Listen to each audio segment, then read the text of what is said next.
of immeasurable horror. There was blood splatter everywhere. I never saw so much trauma to one person's body. It chills me to the bone. Police have a complex scene and a long list of suspects. There was over 100 male contacts in Diane's phone. There was always drama with boyfriends. He refused to give DNA. There was something out there that he was hiding. Every direction we followed, we ended up running into dead ends. Just when police think they might never catch the killer, Who could it be? Why is this so complicated? the case takes a mind-blowing turn. And I was like, what? Oh my God. No one expected this case to break on something like this.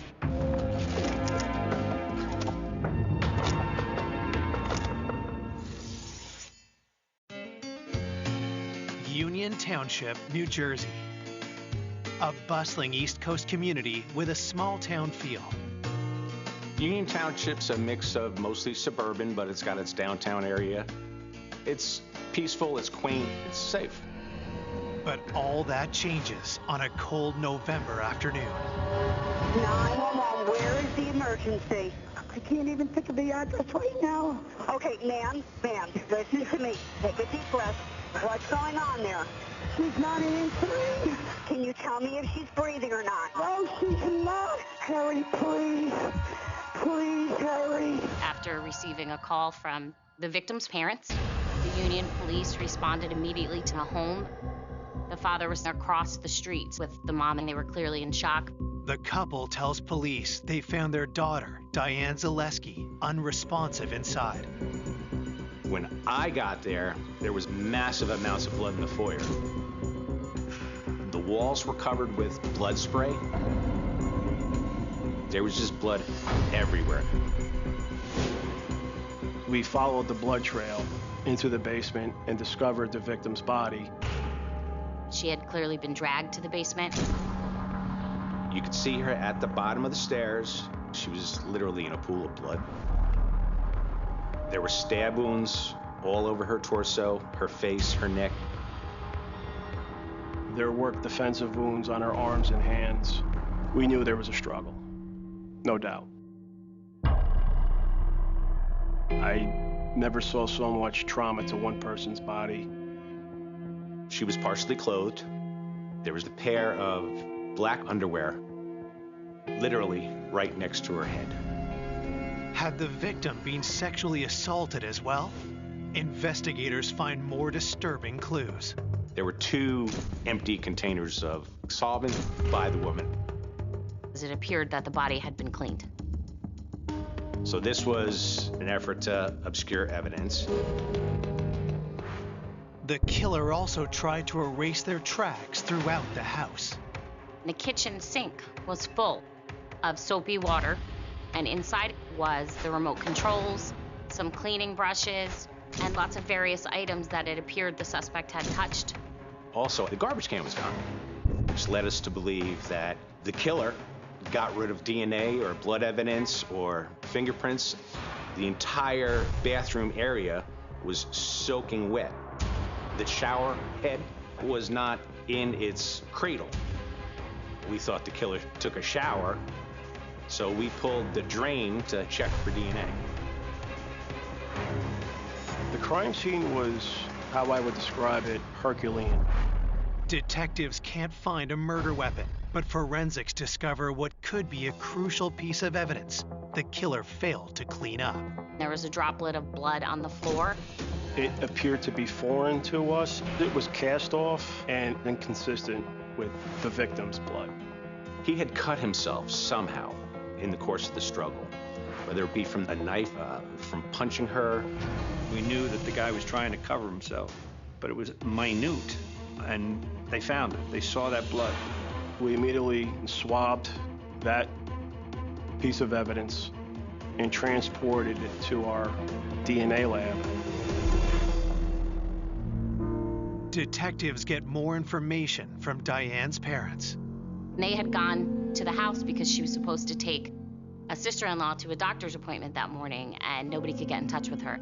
They entered her home, and they discovered Diane's body. Her parents were really suffering.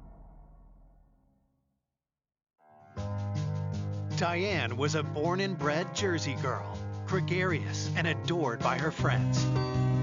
Diane, she brought joy to a lot of people's lives. Very positive, happy, laughing, and dancing. Even though she wasn't married and she didn't have children, she was very much focused on her family. Her parents were a little bit older, so she was kind of watching over them. And I knew her brother because he had lived with her for a while. After 17 years of working as a legal secretary, Diane was now taking time for herself. Here's this young single woman in her own house, and she's just retired. When she was offered a certain buyout package, there was no hesitation. She was ready. She had worked long and hard in her life. Diane was social. She had her friends from work, and often they'd go to happy hours. Then she had her dance friends. She would go on dates. She would just say, you know, Joanne, in the end, I'm just looking for a guy who can carry in my packages. She still had hope that she was going to meet somebody to spend life with. As investigators finish processing the crime scene, a theory evolves. There were no forced entry marks that we could find in the house. He took the time trying to obscure everything. He tried to clean her body. All this took time. In addition, there was a pot that appeared to have food in it. Maybe Diane had been cooking or had been eating when her killer entered her home, and there was a fork from that pot that we found in the kitchen sink full of cleaning fluid, which led us to believe the suspect had also taken time to eat. I was involved with at least 150 homicides. I never saw anyone hang out in a house after a murder. I just never heard of it. We felt it was someone Diane knew. The killer was very comfortable in this house after the death of the victim. Which led us down the boyfriend road, or someone who was dating her road. But what was the killer's motive? For any human being to do this to another human being is, I don't even have a word for it. Police rule out robbery since nothing appears to be stolen, including Diane's wallet. And when investigators look through it, they find a clue. We found a business card. It belongs to someone named Mark. Who is this man? And could he know anything about Diane's brutal murder? We found out from her family that he lived in the general area, and it was a bar just up the street from where Diane lived. And we found out that they had been there. So we think that's where she actually got his business card. And because she was out there, she was dating, we wanted to speak to everybody. Maybe he had some information. He came in, and I showed him a picture of her, and he flat out refused to say that he even knew her. He said he had no idea why the card was in her wallet. And then he said, she's not the target I would usually go for. Target? Coming up, old boyfriends with disturbing pasts. There was a restraining order in effect. Play cat and mouse with police. That wasn't his real name. This guy was ducking us. When an unexpected tip sparks a race to find the killer. Oh, he was just a monster. There was now an absolute manhunt.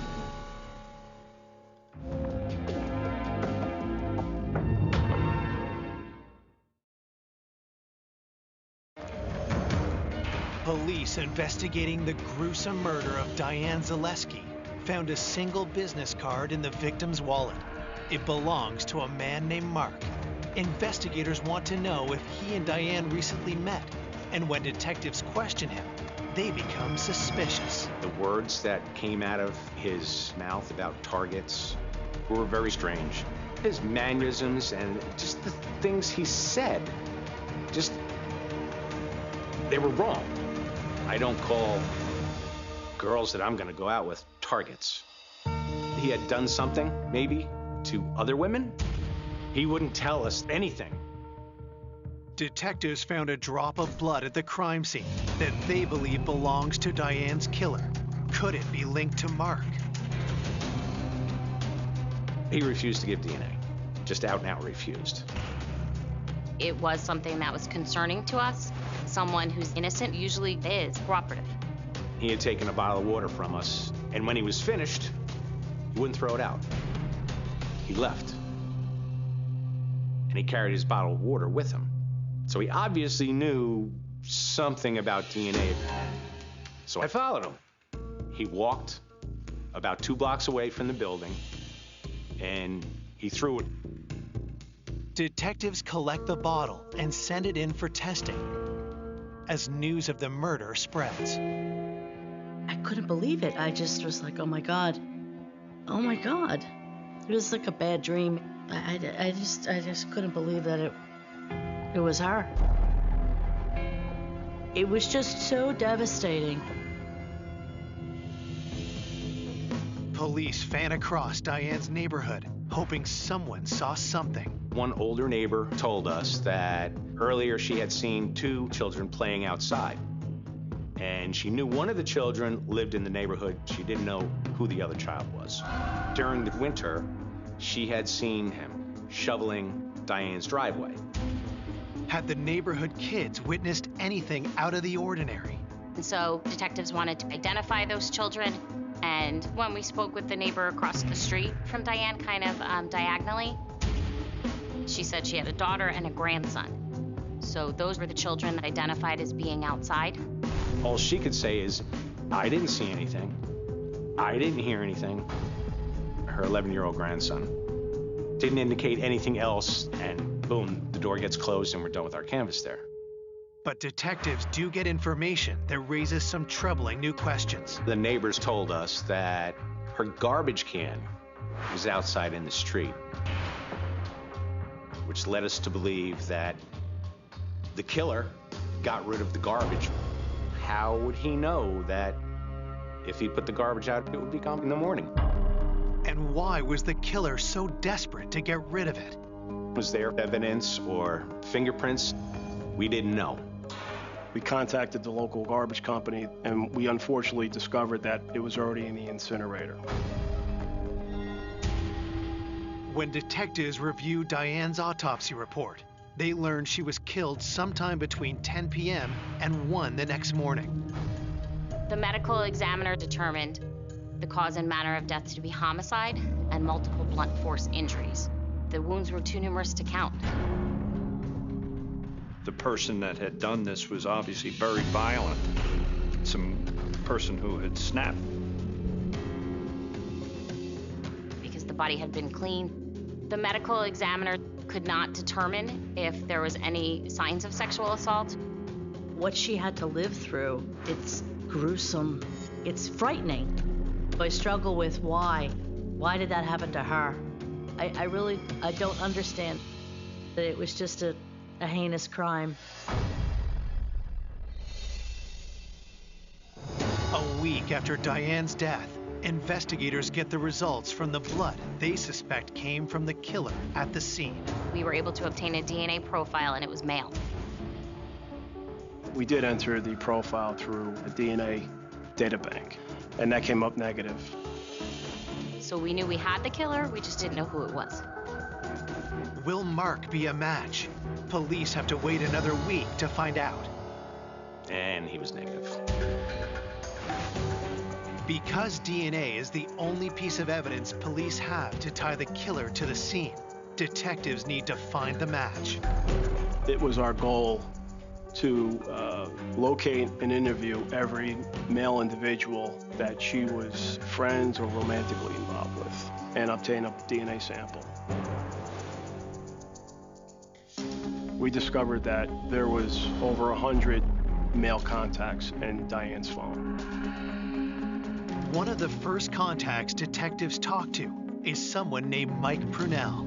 We showed him a picture of Diane. He was like, Mark denied ever knowing her. And okay, take people at their word. Without anything linking Mike to Diane, detectives don't see any reason to question him further and let him go.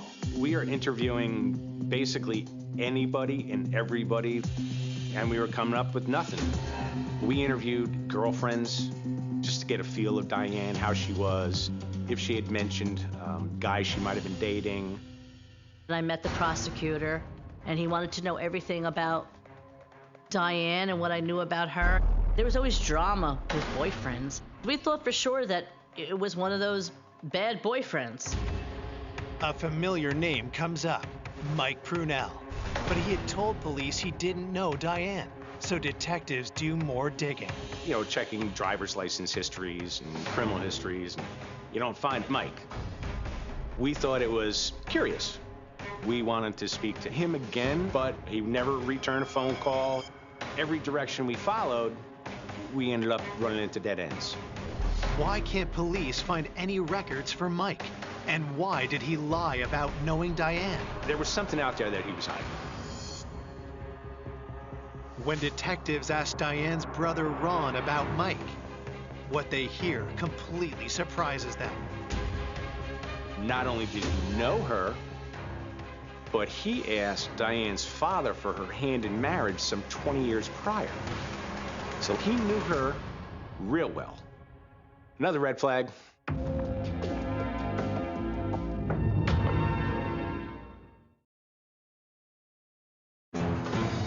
Detectives investigating the murder of Diane Zaleski uncover shocking information about a prior person of interest. A man they interviewed, Mike Prunell, was adamant he didn't know the victim. But Diane's brother Ron tells police that's a lie. We had found out Mike asked for her hand in marriage. He said Mike had an extensive history with her. He'd known her for at least 20 years. Prior to her move into the new house, she was renting an apartment from him for over a year. But he denied ever knowing her when I showed a picture of her to him. Police discover more secrets and lies about Mike Prunell. We found out that wasn't his real name. And when we did find out what it was, we ran his criminal history and we found out that he had domestic violence. And his wife at the time stated that he was beating her severely. He sat on her chest and was just pummeling her face to the point where her eye orbital was broken. So that sent flags off. We were totally convinced this was the guy, because he did beat his former wife. There was a restraining order in effect. And Diane was beaten so badly, this guy was pretty much ducking us. He wouldn't answer phone calls. It took us a little while to find him, but we did. Eventually, got him in again a second time. But again, Mike won't admit he knows Diane. He was being less than truthful. It's like, okay, you deny knowing her, you asked her to marry you. It's very suspicious. He was lying, obviously. We never discovered the reason for that. Getting nowhere, police take another approach. We asked where he was, the time of the murder, and he couldn't give us an alibi. And we spoke to him in depth. He didn't give us any answers, nothing concrete. Detectives can't hold him, but they don't want to let him go before getting one thing. Eventually, he did consent to DNA. Our hopes are all raised. We immediately transported it to our lab. We would get the result within 48 hours. While they wait, Mike is released for the second time, and detectives work to place their suspect at the scene. We found out that his brother ran a business close to Diane's house. Hopefully there was video evidence there for people that were coming and going. Somebody who worked there might have seen him. We interviewed everybody, but it didn't really drum up anything tangible. And there was absolutely no video surveillance at all. Nothing. Detectives' next hope lies with the DNA results. And it was negative. it wasn't a match. We were feeling frustrated because we knew the killer was still out there. We had his profile. To say this wasn't a mountainous investigation is an understatement. We had to track down and obtain biological samples from close to 100 individuals. We took swabs from her family members so that we could exclude them at some point as being the source of the DNA. While searching through Diane's computer, forensic analysts discover new information. We took her computer. There were several different things that we found. Everything is time-stamped. Hours after Diane's death, there was activity on the PC. Numerous items, technology items, were attempted to be purchased using Diane's credit card. It was someone that was comfortable having things delivered to Diane's house and it not being out of the ordinary if they were the ones collecting them. We knew he tried to purchase an Apple computer, an iPhone, and it didn't go through. We had no idea why the purchase itself didn't go through. We also found that the killer, while in the home, was also searching pornographic websites. I mean, to go on pornographic websites after you just brutally killed a woman. Waiting for justice takes a toll on Diane's friends. Who could it be? Why is this so complicated? We watch the news all the time and we see these things, we see murders, but when it happens to somebody you know, it's devastating. It's sad. It made me very sad about humanity. That someone is so capable of doing something so brutal to someone that is so beautiful. Everyone that loved her wanted closure on this. 3 weeks after Diane's murder, detectives get results back from the crime lab that send the investigation in an unexpected direction. We tested the black underwear found next to the decedent's head. DNA profile was collected. That DNA came back to her brother.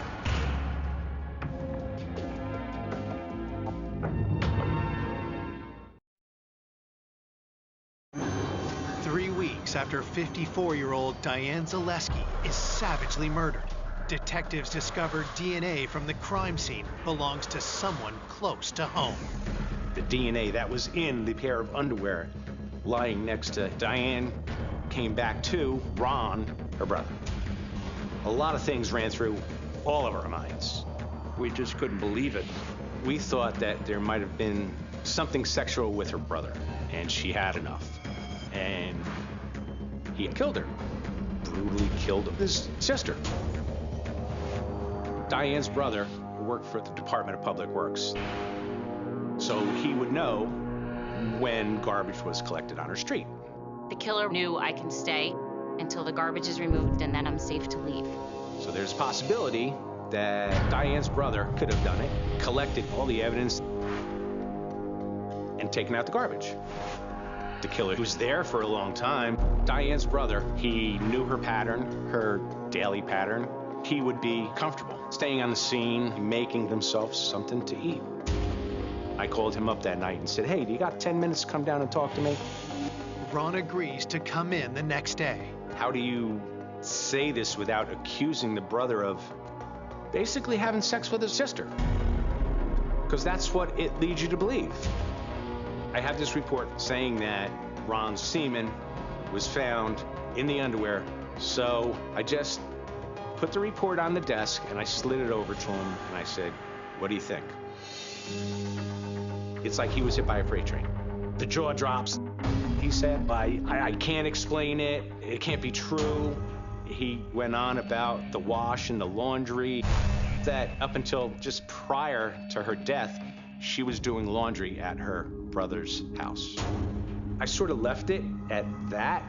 I said, we can keep this between us for now. I'll talk to you again in a couple days. In the interim, detectives send Ron's DNA to compare with the blood spot found at the scene. They also get some crucial details from Ron's wife. The wife said he was home with me, he couldn't have done this, he didn't do this. We asked specific, pointed questions. She told us they weren't Diane's underwear, they were Ron's wife's underwear. They had the same size and brand of underwear. She did tell us that Diane had been doing laundry in their house. We also found out sperm can be resilient into the wash. So the sperm that was in the underwear could actually be from Diane's brother, and her sister-in-law and her underwear got mixed up. The whole family got by his side. After conducting all the interviews, we all came to the conclusion that he didn't do a thing. There's hard proof of Ron's innocence when investigators find out his DNA isn't a match for the blood found at the scene.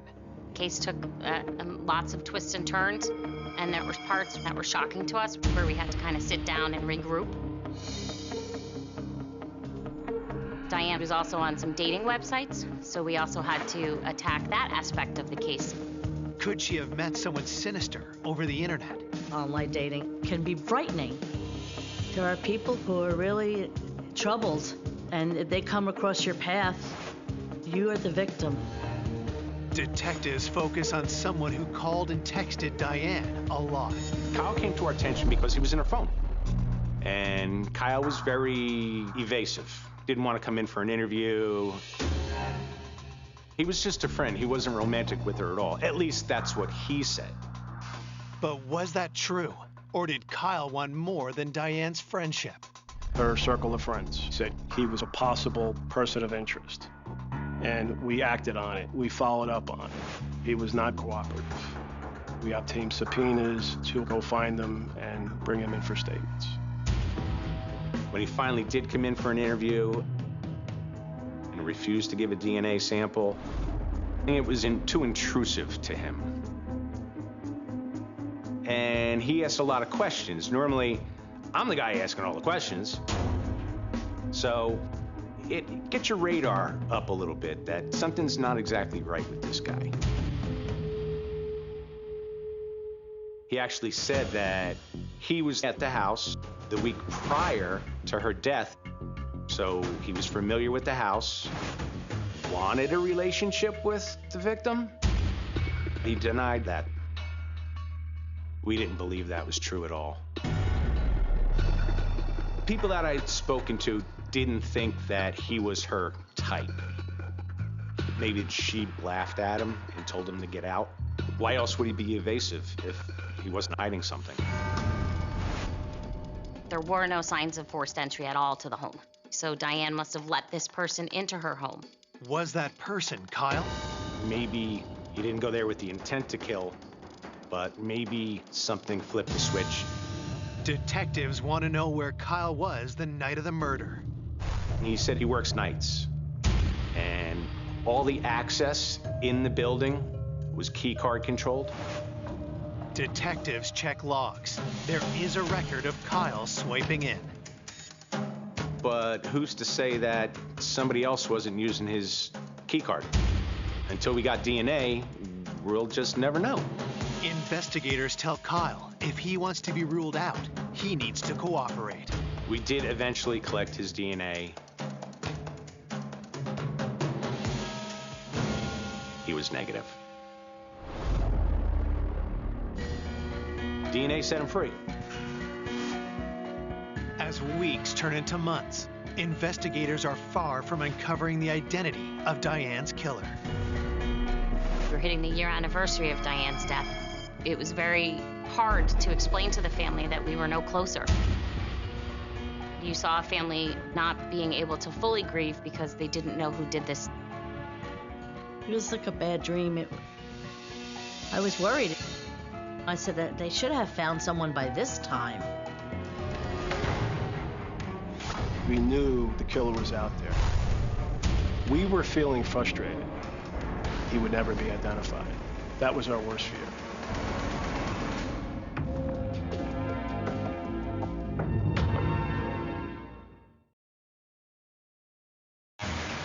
It's been a year since Diane Zaleski was found stabbed to death in her home. and police are no closer to solving her murder. To find her killer, detectives come up with a new strategy. You usually try to piece together the victim's life, but we felt we needed to come at this from another angle and try to figure out who our suspect was. Detective Henderson met with the FBI profile unit to identify what type of behavior a person may have done this to Diane. We talked to psychologists, psychiatrists, and we hashed everything out. Where we went, why we went there, what did this lead, is there anything still open? We went through all the DNA, we went through all the interviews, we went through the whole case. You know, the person trying to buy stuff online, the pornography that was visited, everything. We laid out the whole case. The profile came back to a loner, a petty thief, possibly, someone with psychological issues. Someone that was in her life, but not for a long time. Age would have been younger. It would have been somebody that was into technology. We realized that the individuals that we were speaking to did not fit that profile.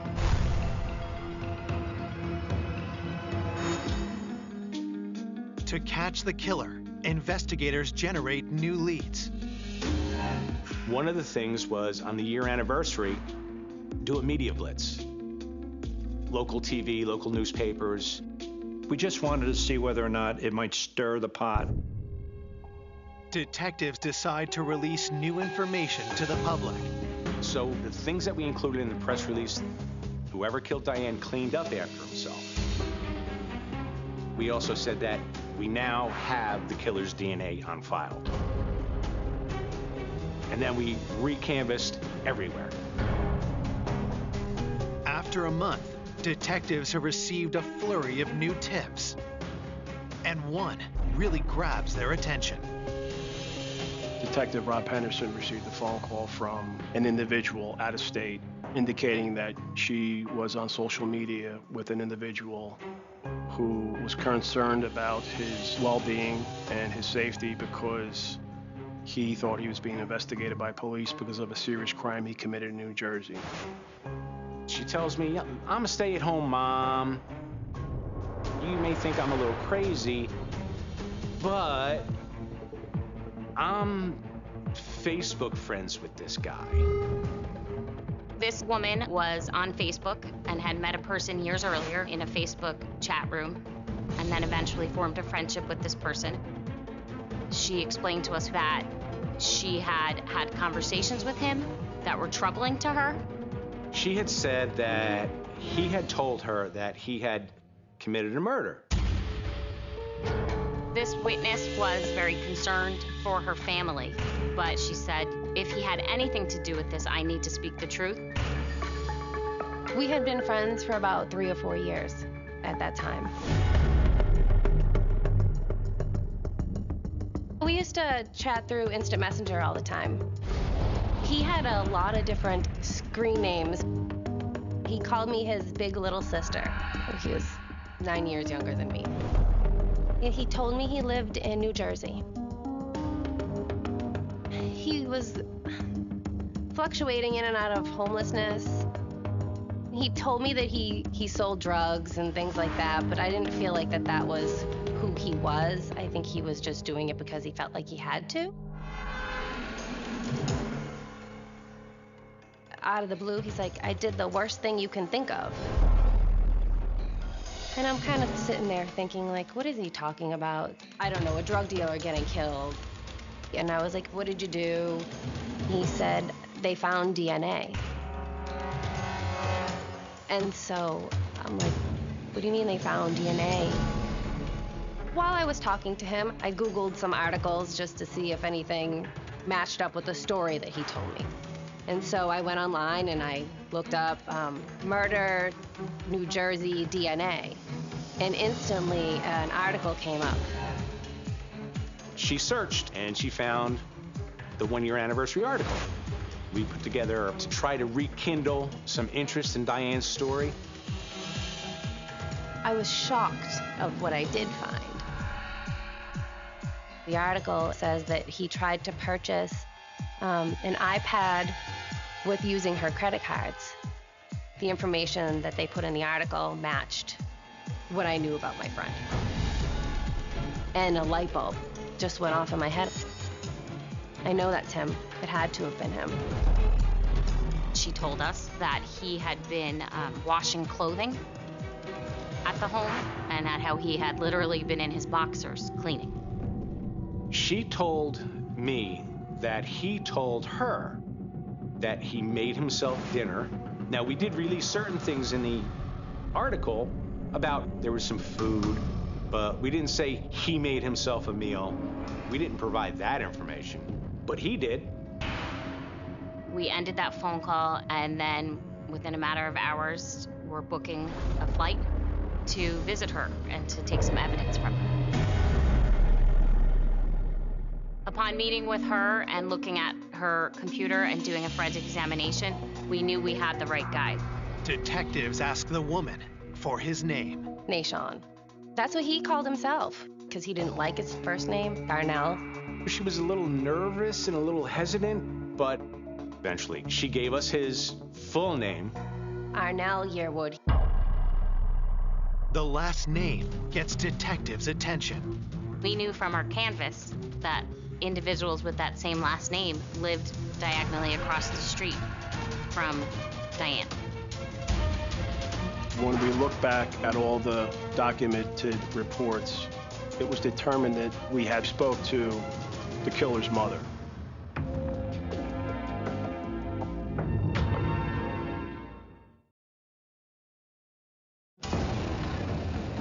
After over a year and a half investigating the grisly murder of Diane Zaleski, police finally get the break they need.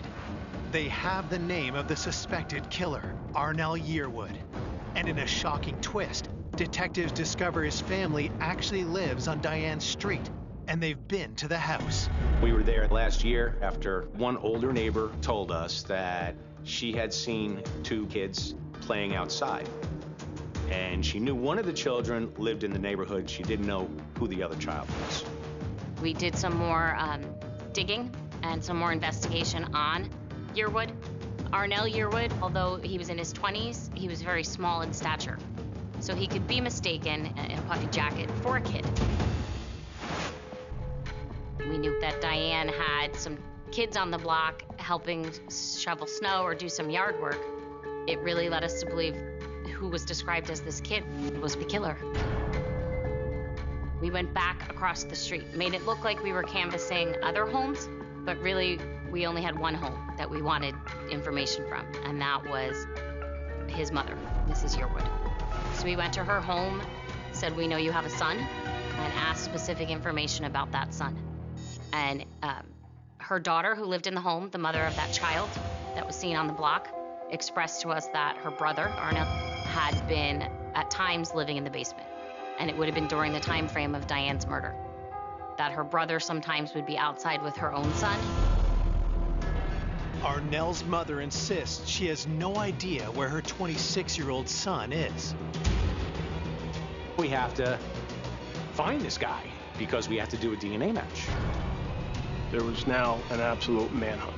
A track and trace on Arnell's phone narrows down his position. Somebody's got eyeballs on the house, and next thing you know, a kid starts walking down the street. Sure enough, it was Arnell Yearwood. And he was 5'1", 120 pounds, soaking wet, wearing winter clothes. Looked like a kid. No one expected this. We scooped him up, and we took him back to the office. He was nonchalant. I don't know what you're talking about. I don't think I was there then. Detectives push harder, knowing they need to get a DNA sample from Arnell to compare to the crime scene. He did consent, but after we took his DNA, then he stopped talking. My boss called me at 7 o'clock that night and said, "It's him." On April 7th, 2012, police arrest Arnell Yearwood for the murder of Diane Zaleski. He was charged and brought back to the homicide task force and questioned again. This time, Arnell starts talking, and investigators can now piece together what happened the night of Diane's murder.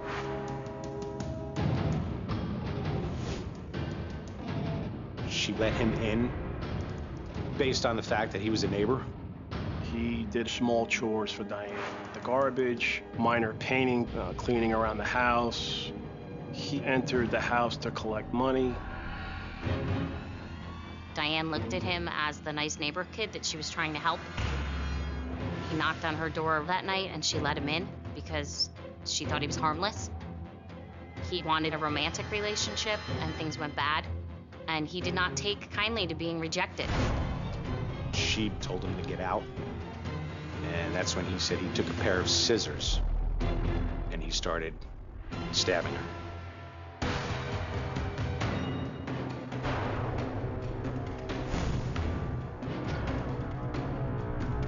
In the entrance right at the front door, that's where the first attack occurred. After he had her down on the ground, he was strangling her. He dragged her down the stairs and left her body dead at the bottom of the stairs. And then he went about his cleanup, and cleanup of him, cleanup of her, and his pornography watching. And at some point, he made himself something to eat. But why would this kid brutally murder this vivacious woman? The killer never talked about a motive, ever. And to prove a murder, you don't have to prove motive. We never identified what a motive was. Whatever it was that caused him to act the way he did, so viciously, it will never be explained. In court, Arnell Yearwood pleads guilty to the murder of Diane Zaleski. He is sentenced to 30 years in prison. Oh, he was just a monster. I was disappointed, but I guess that's the maximum you can get. At least there was some accountability, because she deserved that. Her family deserved that.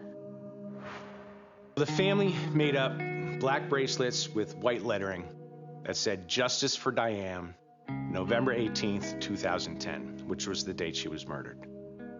And I wore that bracelet up until the day he pled guilty in court and went to jail. 2.5 years I wore that, and I didn't take it off. Losing Diane is like a moment in life, like before Diane and after Diane. It's been quite a few years since she's gone, but I do still miss her. Her heart is still with me. She was so real and very kind, and she was funny. And every once in a while, I could feel her. I could feel her presence.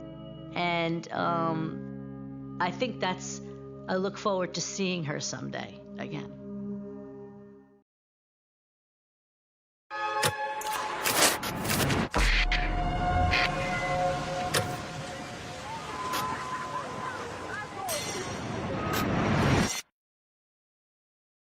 A beloved father and devoted basketball coach.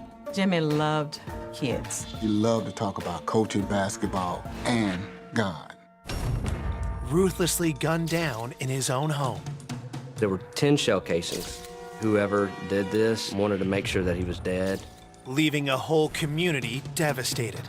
I just started screaming. I literally just lost it. Detectives follow evidence down a twisted trail. It was what we call a whodunit. All the doors were locked to some fashion. There was muddy footprints coming into the foyer area. To uncover a number of suspects. He immediately lawyered up. He didn't want to talk about anything. He had just filed for divorce before he was killed. Was there some sort of romantic thing gone awry? And unveil a killer no one could have ever imagined. They had no remorse, no confessions. You saying that you killed him? It shocked me very, very much. This could happen to anybody.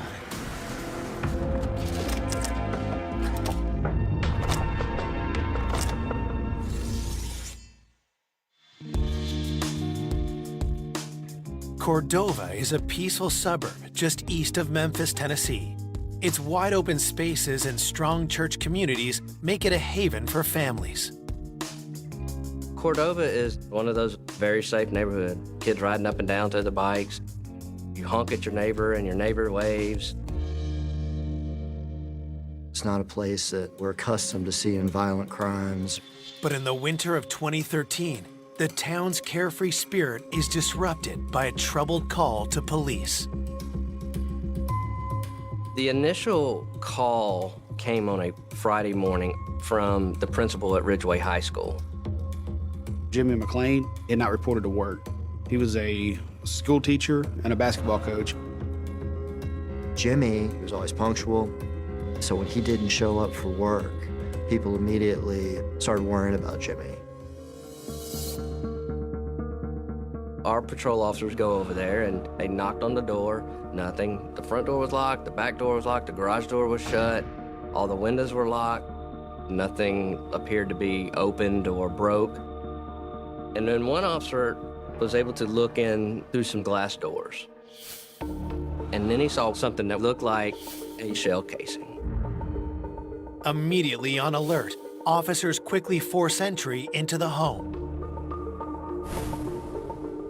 As soon as they made entry, they saw a black male on the floor with a lot of blood around him.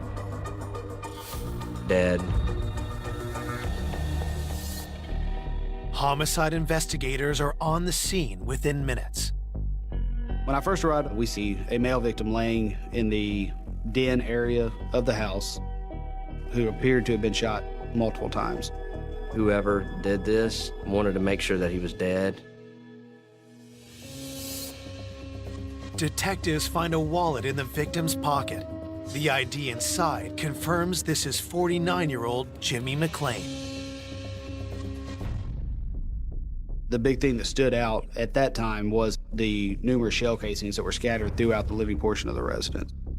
There were 10 shell casings, and they were all the same caliber, 40 caliber, but they were two different brands. That puts a theory in your head. Was there two shooters, you know, one brand in one gun, one brand in the other? Or was it just one shooter with mixed rounds? Detectives can find no murder weapon at the scene, but something else grabs their attention. There was muddy footprints coming into the foyer area, which we knew were not any of our officers' prints. We were able to lift those prints. I truly was hoping we could identify the type of shoe and the actual size of the shoe.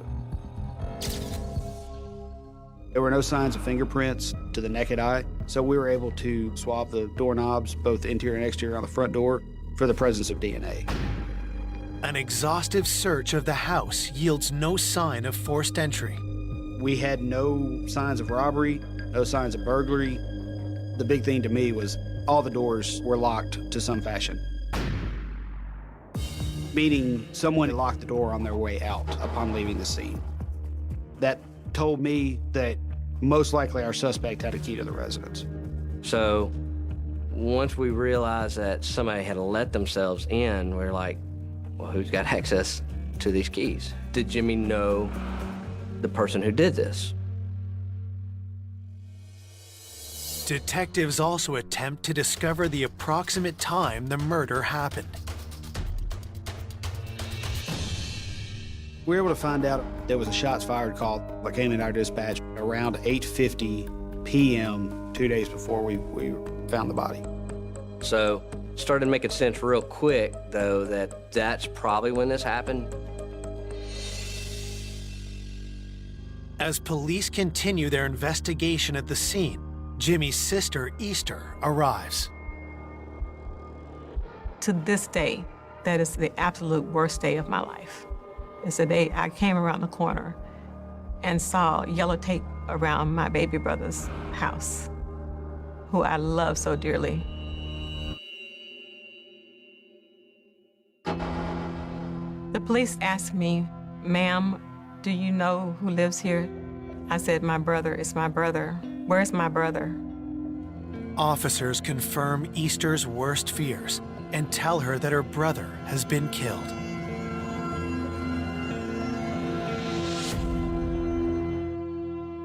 I just started screaming, just howling. Detectives ask Easter and Jimmy's mother, Jamela, to come downtown. Through her tears, Easter tells detectives how young Jimmy grew up to be such a beloved figure. We grew up in eastern Arkansas.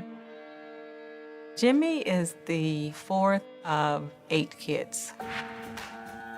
He was intelligent, precocious, very athletic. From a young age, Jimmy McClain had a passion for basketball. Jimmy walked tall, slender, like a greyhound. He's real tight muscle, flexible, agile. His nickname was Full Time because he never played half speed. He always played full speed, and that's how he took life. Jimmy had played basketball with Scottie Pippen. Jimmy considered Scottie Pippen a friend, and I think it was likewise. After 7 years of professional basketball, Jimmy took up coaching. Jimmy loved teaching and mentoring. He just was a natural leader with youth. Jimmy had found his calling, but one part of his life remained unfulfilled. The thing that he talked to me the most about was his desire to be married. In the late 1990s, Jimmy met the partner he'd always dreamed of. Her name was Carla. He was very happy, very excited. He took his relationship very seriously. The next summer, they got married. Jimmy also became a father to Carla's 2 children from a previous relationship, 16-year-old Tiffany and 11-year-old Dwayne. He never had children, so he was looking forward to being a father. They all looked up to him as a mentor and as a father, and he spent a lot of time trying to be sure that they were on a good path. He talked to me a lot about the things he was going to do with Dwayne and Tiffany, and he especially wanted to involve Dwayne in summer basketball camps and so forth. He was very serious about being a good husband and a good father. Together with Carla, Jimmy raised Dwayne and Tiffany as his own. But after 8 years of marriage, cracks started to show in their relationship. Carla wanted the divorce at first.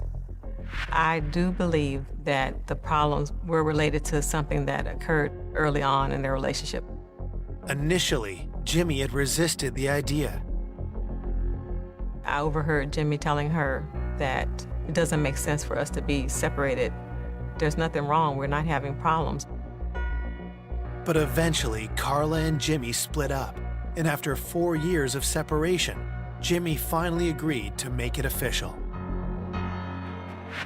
I don't think I really got the full story about exactly what changed his mind and his heart toward her. But he had just filed for divorce a couple of weeks before he was killed. Detectives are suspicious. Was the timing just a coincidence, or did Jimmy's looming divorce have something to do with his murder? We immediately thought we needed to talk to Carla. Had Jimmy and Carla been in some sort of argument or confrontation? Coming up, detectives unearth disturbing clues. There had been a scandal at the high school. Why are these numbers erased during the same time period as the homicide? And the truth blindsides everyone. We had found the needle in the haystack. They admitted to killing a basketball coach.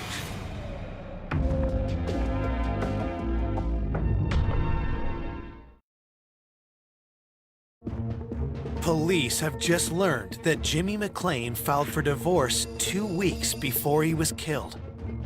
And now detectives need to know if animosity between Jimmy and his soon-to-be ex-wife Carla could have been a motive for murder.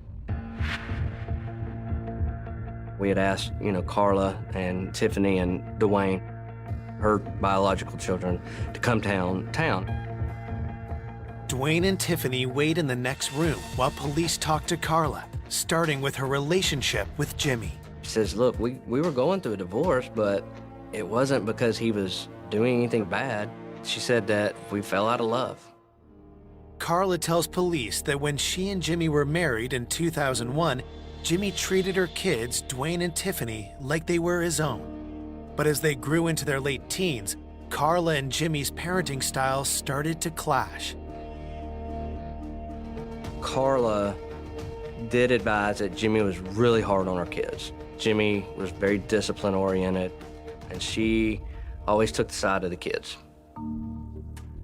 In her eyes, they could do nothing wrong. She wasn't going to let Jimmy over-discipline. And some of the issues is what transformed into this growing away from each other. Detectives ask Carla directly if she stands to gain from Jimmy's death. She did advise that she had a life insurance policy through her work where Jimmy was on the policy and she would have been the beneficiary. Was the life insurance payout a motive for Carla to kill Jimmy?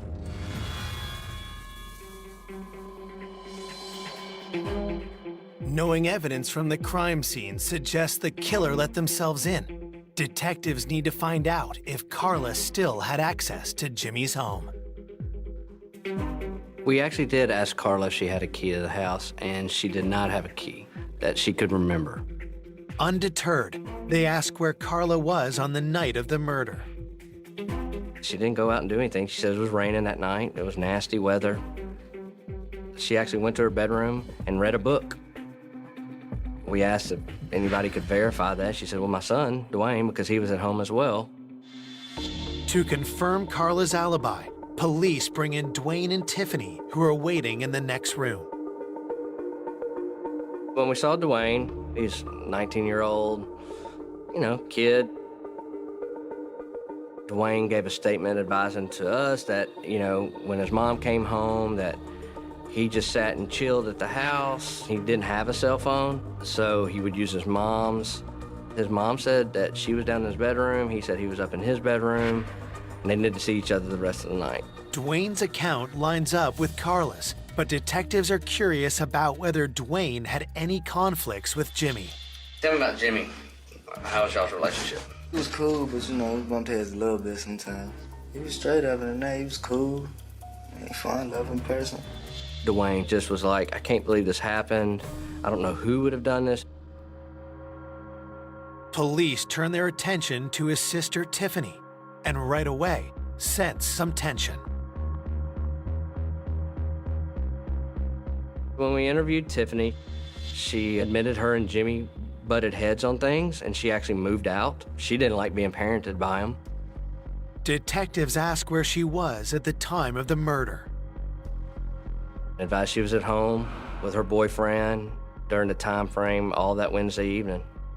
So at the time we got through interviewing Carla, Tiffany, and Dwayne, there was not anything to lead us to believe that they had any involvement with the death of Jimmy. To help confirm their alibis, detectives ask for Carla and Tiffany's cell phones. We were going to use the technology of the cell phone pinging to corroborate where they were the night of the murder. While they wait for those results, detectives canvass Jimmy's friends and colleagues to find out who else might have had a key to his house. Early on in the investigation, we had to look at everything. With Jimmy being a high school teacher, with Jimmy being a basketball coach, there was multiple people that could have done this. We had to start going back to who knew Jimmy. And the first thing we did was work. We spoke with all the teachers liked Jimmy, other coaches liked Jimmy, the principal liked Jimmy. Detectives can find no one with a key or even a bad word to say about Jimmy. He was the kindest, gentlest, most compassionate person that I know. But for somebody to snatch your loved one from you out of their own selfish reasons, it really is heartbreaking, and it makes you mad.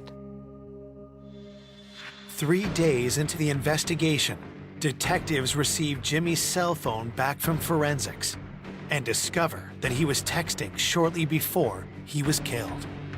He was texting with a female subject, and they were back and forth talking about some directions and basically good night. The last text we identified as a subject named Pam Smith. The name is new to police, but when they compare the time of her last text with the report of gunshots on the night of the murder, they realize they were just minutes apart. With this new lead, Pam Smith becomes detectives' newest suspect. Who is she? And was she involved in Jimmy's murder? When you read the text messages between her and Jimmy, the lingering question had to be, was there some sort of, romantic thing gone awry?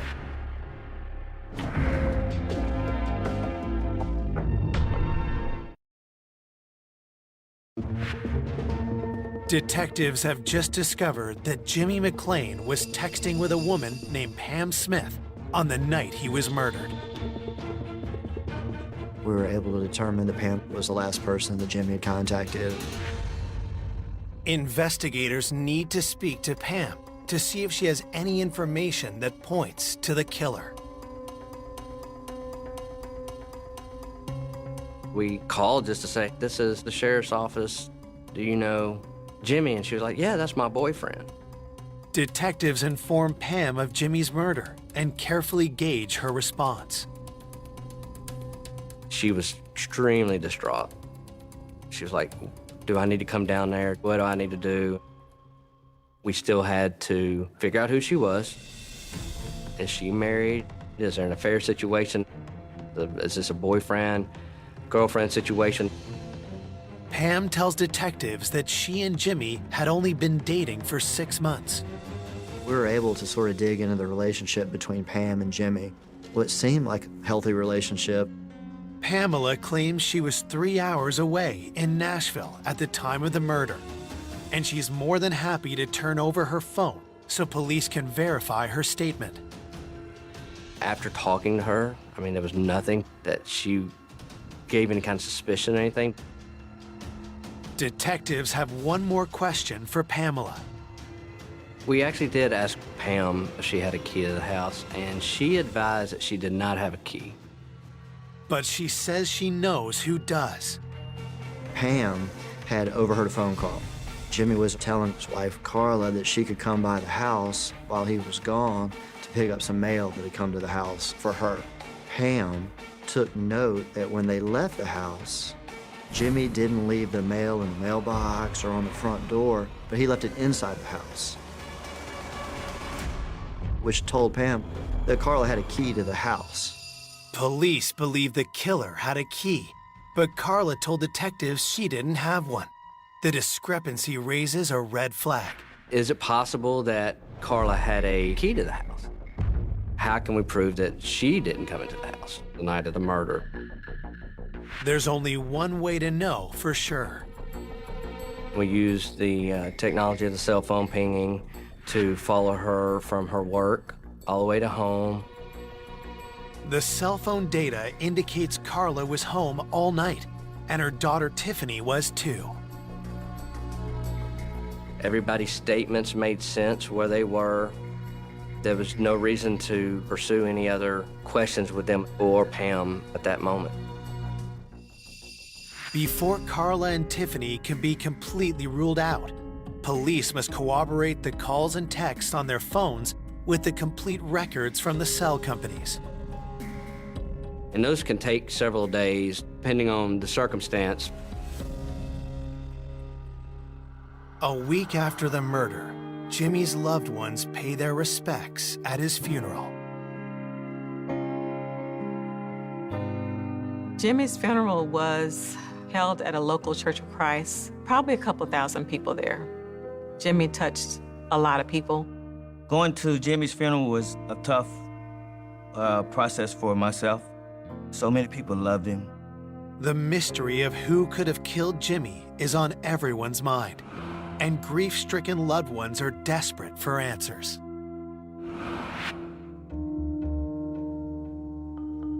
The family was very concerned, but I felt that absolutely the truth would come out. It was hard waiting and hoping that they get that person before it's too late. It's very frustrating. After several days, it gets worse. It gets harder to solve, and the family starts to lose hope in you.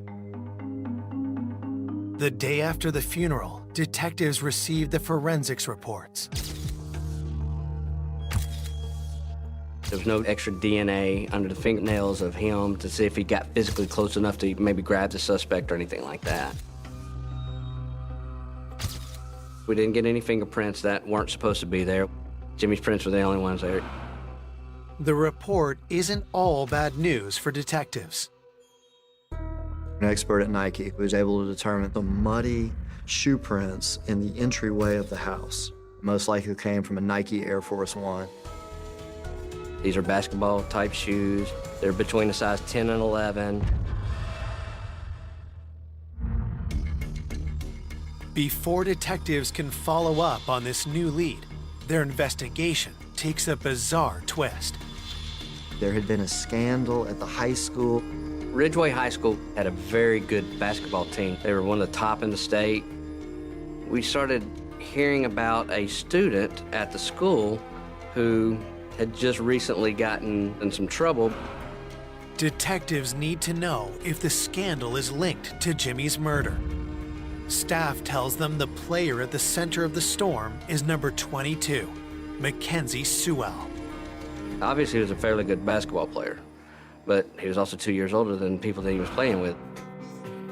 He was actually an adult, falsified documents to still play high school basketball because he was attempting to try to get a scholarship to play.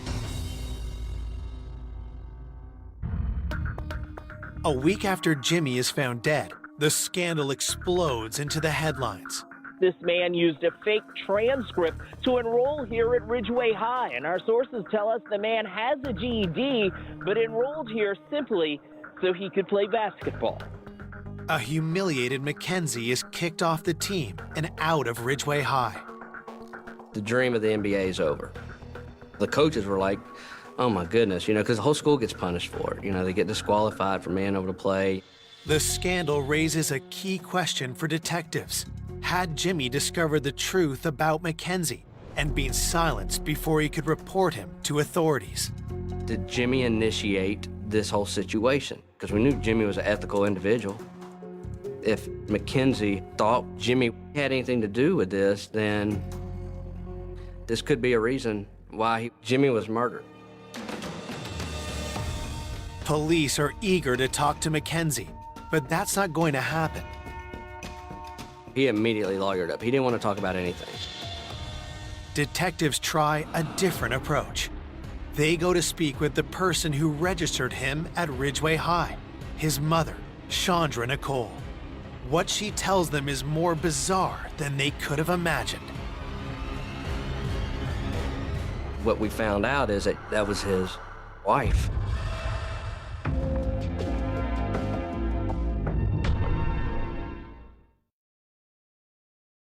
Detectives hunting the killer of high school basketball coach Jimmy McClain are investigating whether a scandal involving one of his players is linked to his death. Now they discovered that the player's mother is actually his wife. She admits to helping Mackenzie falsify his age, but says it wasn't Jimmy who had discovered the deception. She had actually called in to say that he was falsifying records, that he wasn't supposed to be in the school because they had gotten into an argument. While enjoying his second go-around in high school, Mackenzie began a relationship with a fellow student. When his wife caught wind of it, she told the school about Mackenzie's scam. It was a domestic situation between him and the wife. It really didn't have anything to do with Jimmy. Didn't fall on Jimmy at all.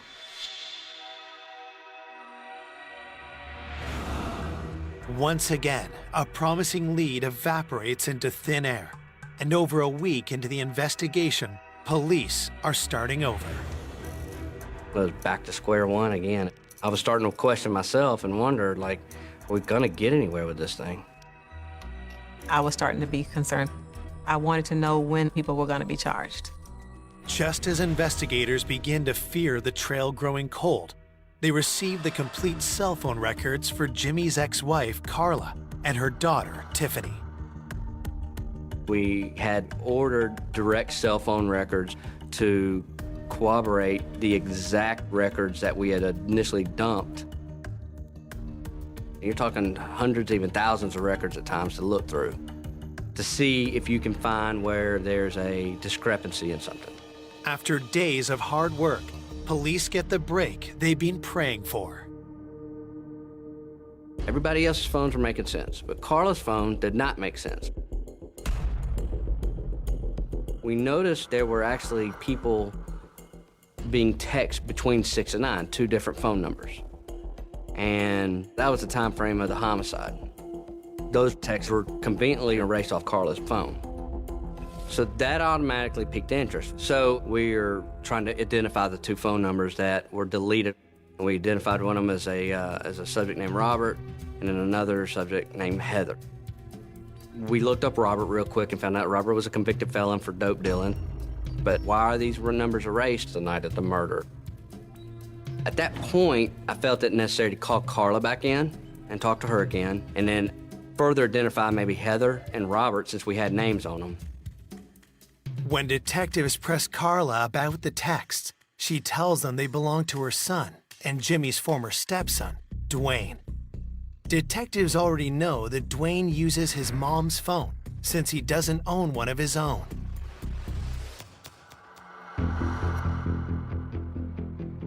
Carla said that Heather was a girlfriend. She says, oh, she's a good girl. She's a girl that lives out in Cordova, not too far. Carla said wasn't too fond of Robert, but she did admit he and Dwayne were friends. She says, well, I don't really like him hanging out with Robert too much. You know, he's a troublemaker. Knowing that Dwayne was texting with a known felon during the time frame of Jimmy's murder is a red flag for detectives. So they asked Dwayne to join his mom down at the station. The way we approached Dwayne was like, hey, we're having to kind of start over and get a more detailed events of the night. And he advised when his mom got home, he had the phone, he spoke with one of his friends, and then Heather came over. When detectives finish with Carla and Dwayne, they quickly contact Heather to see if she can confirm Dwayne's story. She said, I went to Dwayne's house that evening, later that evening. So she has confirmed that she went over there. It seems like it's another dead end. Yet when detectives follow up with a question about the basketball shoe print found at the crime scene, the interview takes a promising turn. We asked about the shoes, and she said, oh, Dwayne has these Air Force Ones, and he wears a size 10.5, which fit the crime scene. And at that point, she said, and I remember seeing those Air Force Ones out on the porch, but I hadn't seen them since then. She said, I even have a picture of them. And when she showed a picture, it was a picture of Dwayne staying in the kitchen with a AR-15 rifle and these Air Force Ones.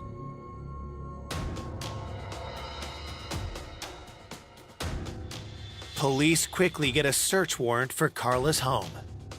Searching the closets and everything else, so there's no Air Force Ones in there. There's no shoes that match the homicide.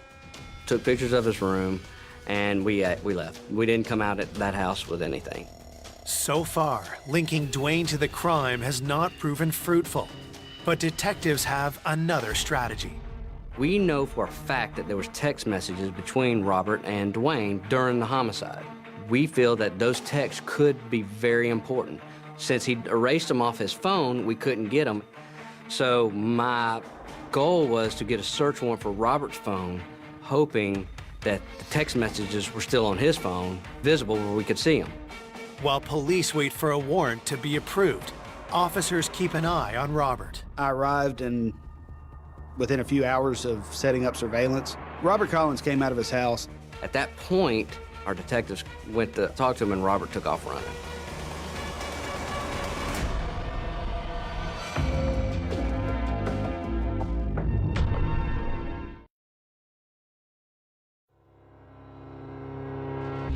Detectives investigating the murder of Jimmy McClain believe text on the phone of convicted felon Robert Collins may point to the killer.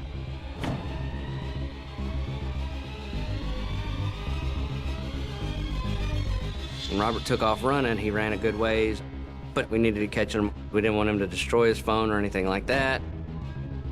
As Robert Collins was running away from the scene, he tossed something. Our detectives ended up catching him on foot, and when they did, he had a large amount of narcotics. The illegal drugs give detectives reason to arrest Robert. But even more incriminating is what he tried to discard as he fled. When we saw that he had tossed a weapon, we immediately thought maybe that was the weapon that was involved. So in the back of my head, I'm thinking, oh, this is fantastic. Are we gonna solve the homicide right now? You get excited, like, hey, we're there, we're gonna get this. Police bring Robert down to the station, but before they question him, they carefully examine his gun and phone. I think it was very quickly determined it wasn't the weapon from the scene. Still, detectives have plenty of leverage on Robert. He's a felon convicted with a handgun. Now he's got another handgun on him and a large amount of drugs. This could easily go federal. Maybe that could help us out. Maybe he'd want to work something out. He wouldn't budge on anything. I don't want to talk to y'all. Basically, he said, just put me in the jail cell. I'll go do my time. You just don't get that. That's just not normal. Is Robert trying to protect his buddy, Dwayne, or just himself? If he won't give anything up, detectives hope his cell phone might. I was hoping that the text messages were still on his phone. Started going through it. Well, Robert had erased his text too. But what Robert didn't erase were some pictures that we were able to get. The day before the homicide, Robert on his phone had a picture of a handgun. It is a similar gun, a .40 caliber Smith & Wesson Sigma, the same caliber used. What was unique about the handgun was not the handgun itself, but where the handgun was laying. And it was laying on a very unique bedspread. When I saw the bedspread, I was like, I've seen that bedspread before. I said, go get the search warrant pictures from when we picked Dwayne up. Well, as we scrolled through more pictures, we finally found a deleted picture that had Dwayne in front of the bedspread. So it tied it all in with the gun and the picture. Police now know the gun likely belonged to Dwayne or someone in his inner circle. But who used it to gun Jimmy down in cold blood? Detectives hope to find out from Robert himself.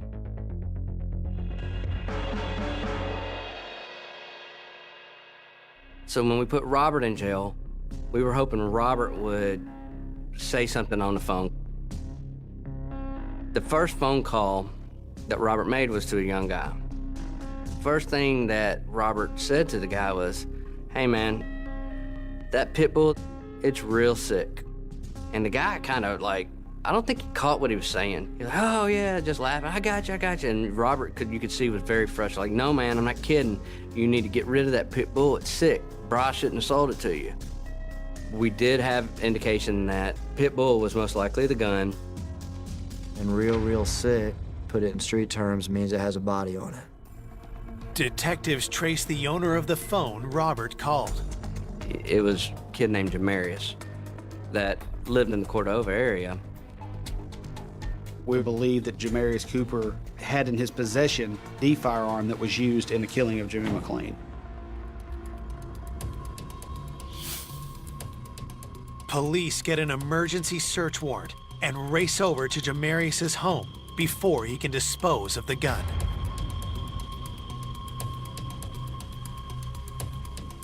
When we got Jamarius Cooper's bedroom, we systematically started going through places that things could be hidden.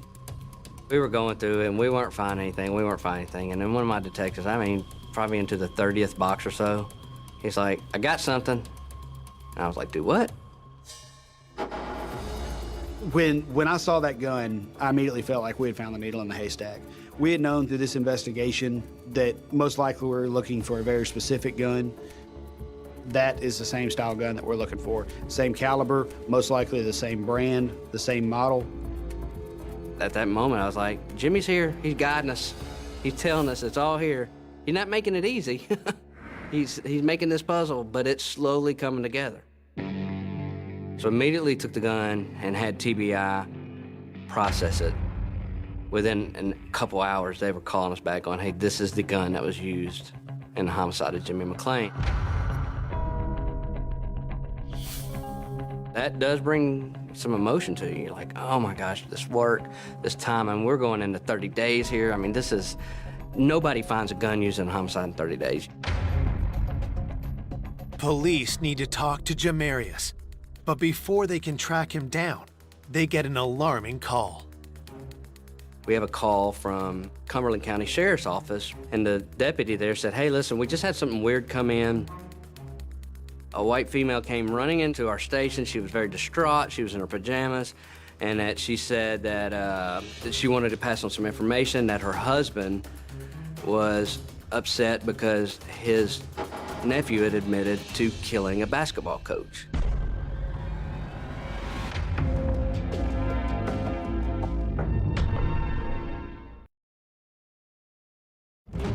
Detectives investigating the murder of Jimmy McClain have just received an unexpected call from a sheriff's office 5 hours away. And the deputy there said a white female came running into our station. Her husband was upset because his nephew had admitted to killing a basketball coach. Her husband was Carla's brother, which was Dwayne's uncle. Detectives are stunned. Dwayne's uncle is Donald Page, a known felon. Detectives bring him in, knowing they may only have one shot to get him to talk. He was I'm not talking to y'all, I ain't got nothing to say. Police remind him of one simple fact. If he's withholding information, that makes him an accessory to murder. And all of a sudden, he said, look, my nephew said he did it. Dwayne had, in fact, taken him aside and said, Uncle, I had to handle my business. And Donald said he looked at him and said, are you saying that you killed him? Dwayne said to him, I had to stand up for my mom. Dwayne, he loved his mom. They were having some financial issues, and Dwayne thought that if this divorce could just be done with, I could get the money from the house. And I think Dwayne took it upon himself to do whatever he wanted to do, and which unfortunately led to the homicide. There was tension between Jimmy and Dwayne already. So there was that divorce, money, financial implication, motive. With an accessory charge hanging over his head, Donald agrees to testify against his nephew. At that point, I called the prosecutor and told him what we had, and he said, I think it's time to go lock up Dwayne Moore for homicide.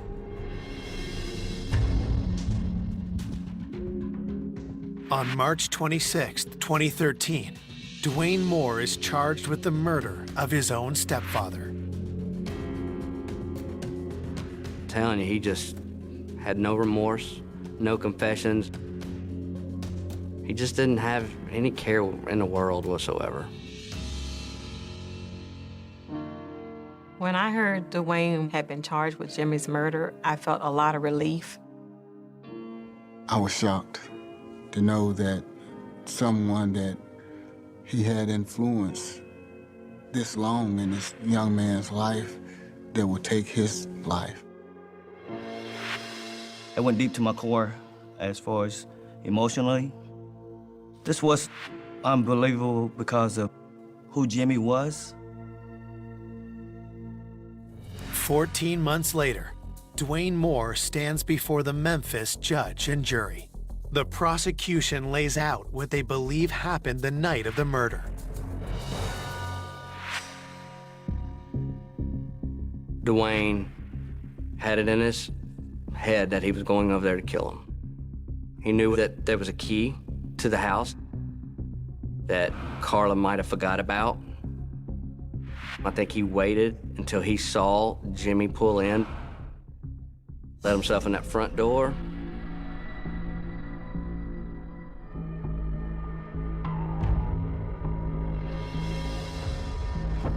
Pulled the gun out as soon as he saw Jimmy and started shooting.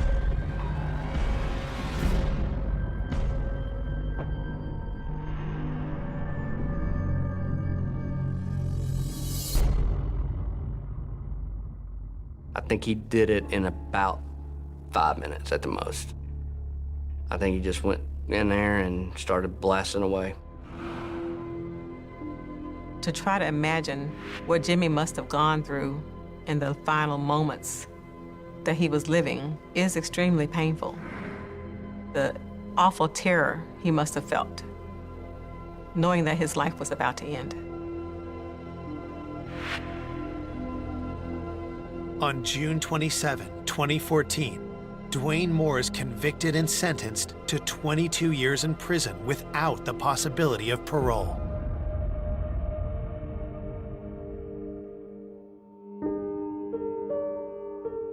It hurts. It hurts that somebody thought so little of my family, that they could take somebody so precious to us. While Jimmy's family still misses him every day, his love for educating young people lives on. To honor Jimmy's memory, we established a scholarship in his name at the University of Arkansas at Conway. I think Jimmy would want to be remembered by being a godly man, a kind man, and a peaceful man. That's what helps me to try to let the anger go. Don't be mad. Just thank God that he was here and that he was my brother for as long as he was. I miss him and I love him. For more information on an unexpected killer, go to oxygen.com.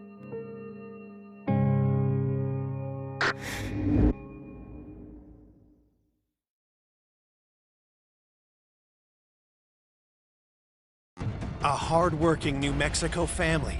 My dad was up at 4 in the morning, wouldn't go down till 10 o'clock at night. She was always the type of person to just help everybody. Is murdered on Father's Day. My parents are dead. They were covered in so much blood. That was the worst I've ever seen. Police uncover a loving family. He was a shaken baby. We were told he may never walk again. With a startling criminal connection. She has a history of burglaries. And a jaw-dropping revelation. I absolutely was shocked. I didn't think I have ever known anybody in my life who could do something that brutal. To this day, I still can't understand how the person could do something this tragic, this gruesome. They said, I know who did it, I know who did it.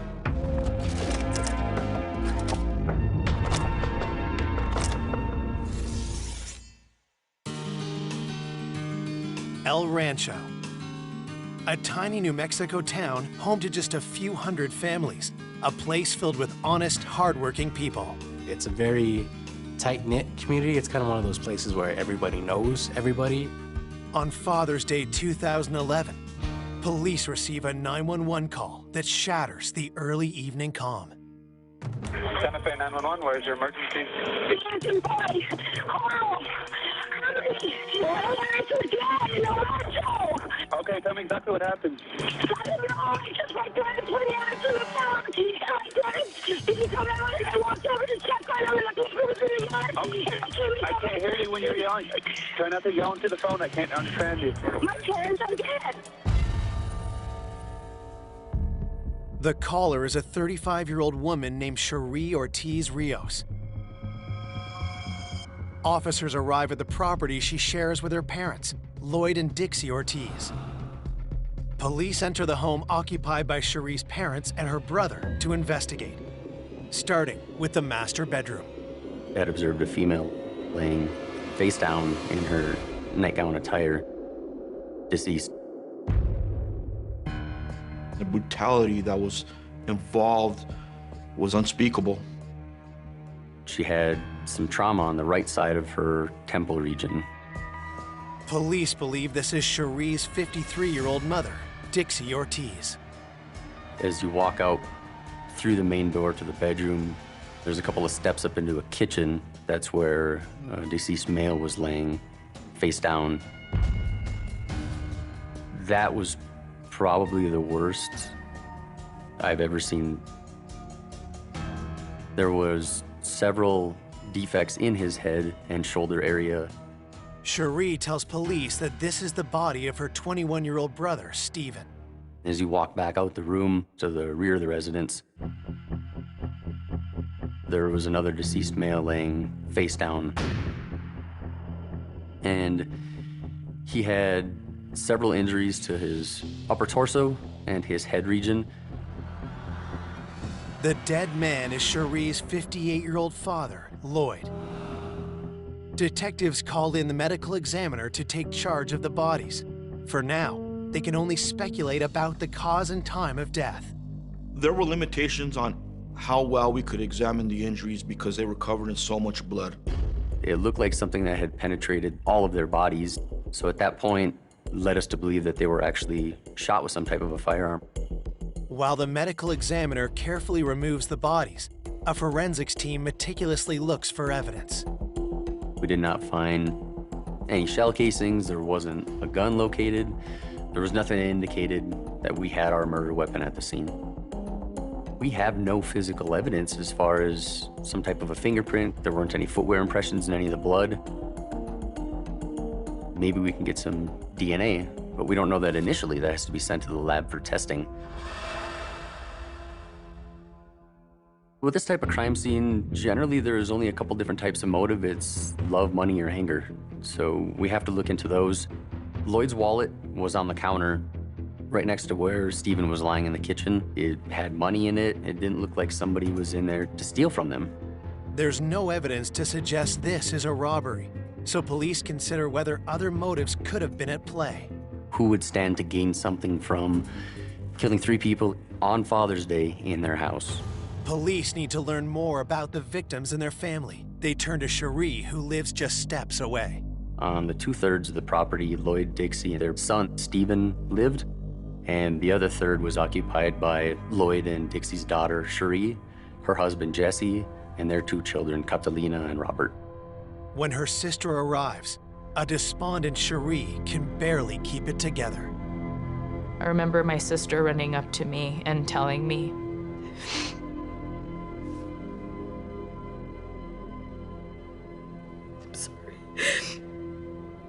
that my mom and my dad and my brother were dead.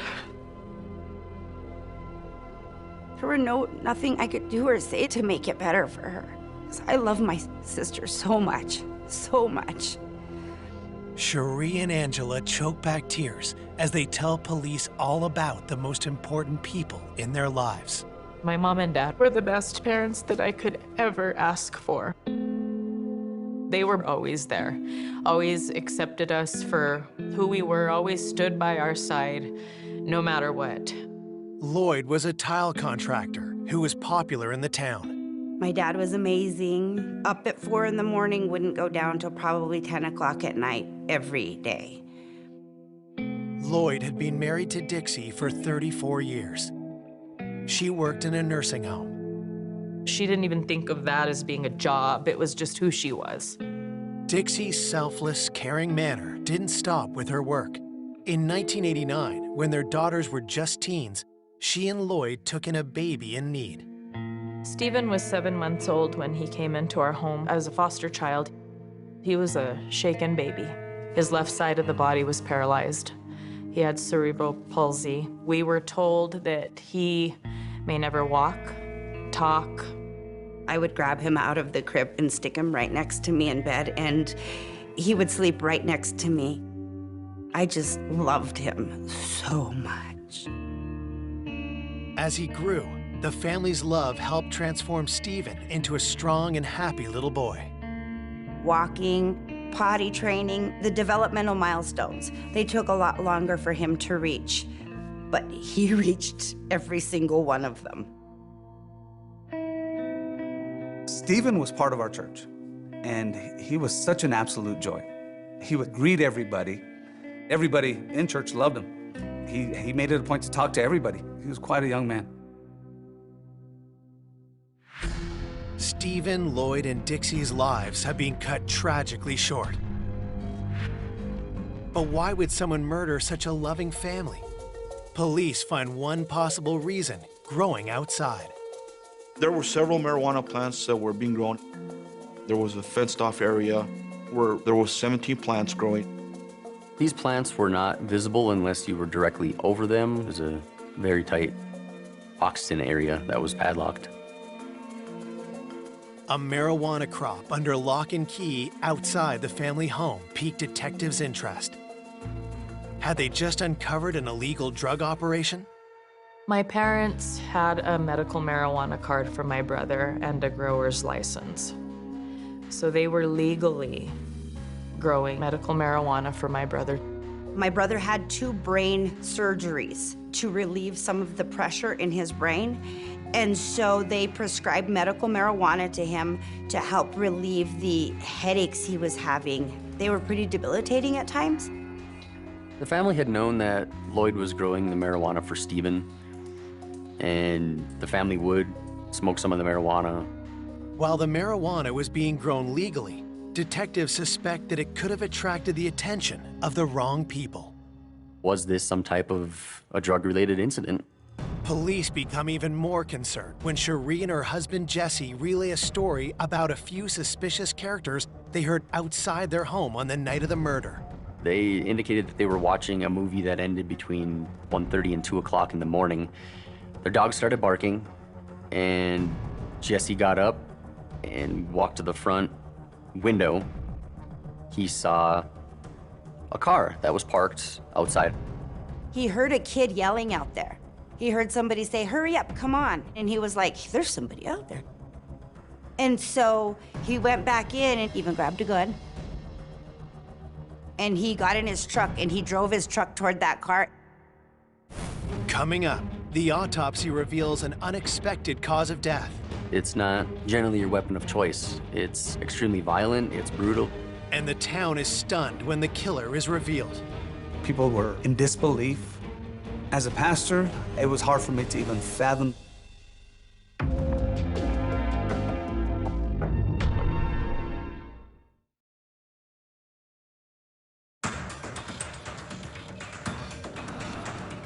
Hours after Lloyd, Dixie, and Stephen Ortiz are found dead, police are hunting for the driver of a car seen outside the home the night before the murders.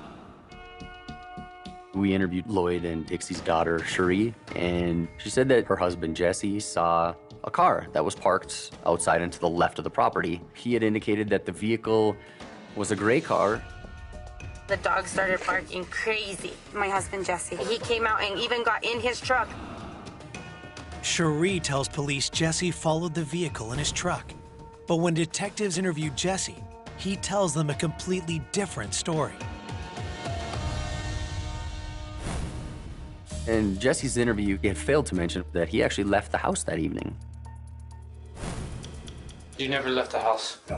Why would your wife say you left the house? That I left the house? Why would she say that? Maybe because I was outside or something. She said she heard you leave the house. Why would she say that? I don't know. It was pretty concerning that he would forget one of the biggest details of that evening with his involvement. As detectives continue to press Jesse, he suddenly remembers details from the night before. Jesse. If, you know what? I might have left the house. When I seen the car parked. You know what? That is correct. That is correct. You see the issue? Yeah, I do. I forgot about that. It's something you don't just forget about, Jesse. Well, I'm serious, man. Man to man. You know where I'm going. Right. It's time to start talking. I do remember, because I remember going back down there to get my keys. And I did get in my truck. And I drove towards the dead end that way. What happened then? I passed by. Why would you not confront somebody right there? Because I didn't expect anything. Jesse, lying to me, dude. I'm not lying to you, bro. I'm telling you the truth. Jesse's changing story now has police eyeing him as a suspect. And when they ask him about his relationship with his in-laws, they think they may have hit upon a motive. We found out something very alarming. There was some stuff in the close past that had caused some family tension between Lloyd and Jesse. And we knew at one point Lloyd was embarrassed of the way that Cherie and Jesse's property looked, so he actually built a fence in between the two properties so he didn't have to look at it anymore. So we knew there was some tension there. Police can't rule out that tension in the family could have boiled over. Could Jesse have slipped out of the house and committed 3 heinous murders over a minor family squabble? To get to the truth, police grilled the couple about where they were the night of the murder.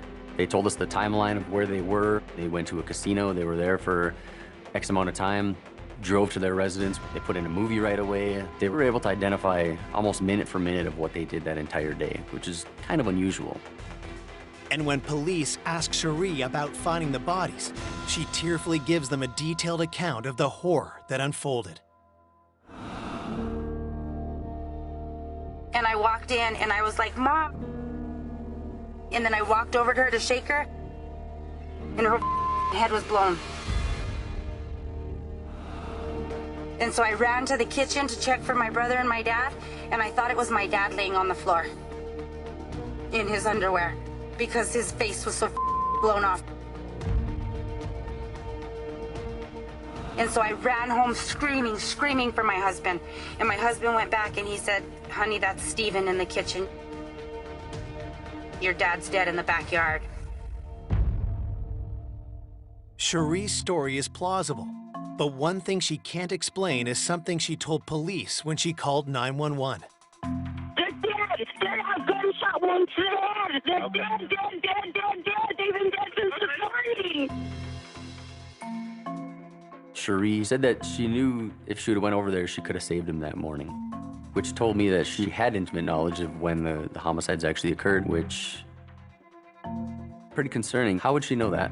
We didn't know that timeline of when they were actually killed. Detectives are no longer suspicious of just Jesse. Is it possible that the Ortiz's own daughter could be involved as well? We did obtain DNA samples from Cherie and Jesse to try and analyze to see if there was anything that could be matched. Police searched Cherie and Jesse's home, hoping to find a physical link to the murder. With so much activity in the tiny town of El Rancho, news of the crime spreads. My wife and I raced down to the property. When we had got there, there was quite a few people there. Cherie was just outside herself. She was just hysterical. Detectives can't help but wonder if Cherie's tears are genuine, yet they're unable to find any physical evidence to link Cherie or Jesse to the murders. When the autopsy report comes back the next day, they hope the results will help them shed some light on the mystery. I actually did attend the autopsy, and during the course of the autopsy, the pathologist informed us that the wounds sustained were the result of impact trauma. They were killed with a pickaxe. Steven Ortiz, the son of Lloyd and Dixie, received 17 blows to the head from the pickaxe. Evidently, the victims were beaten long after they were already deceased. The amount of force that was used to cause this was extreme. My initial reaction was, who had this much anger to want to kill him in such a gruesome manner?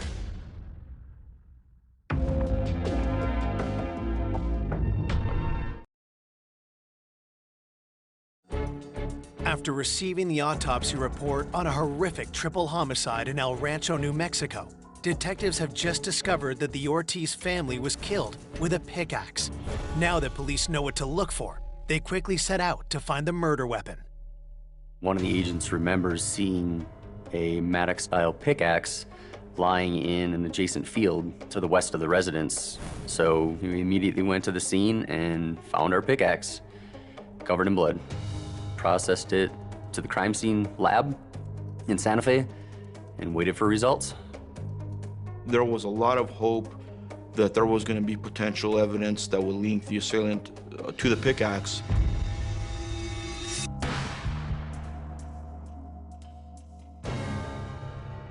There was nothing.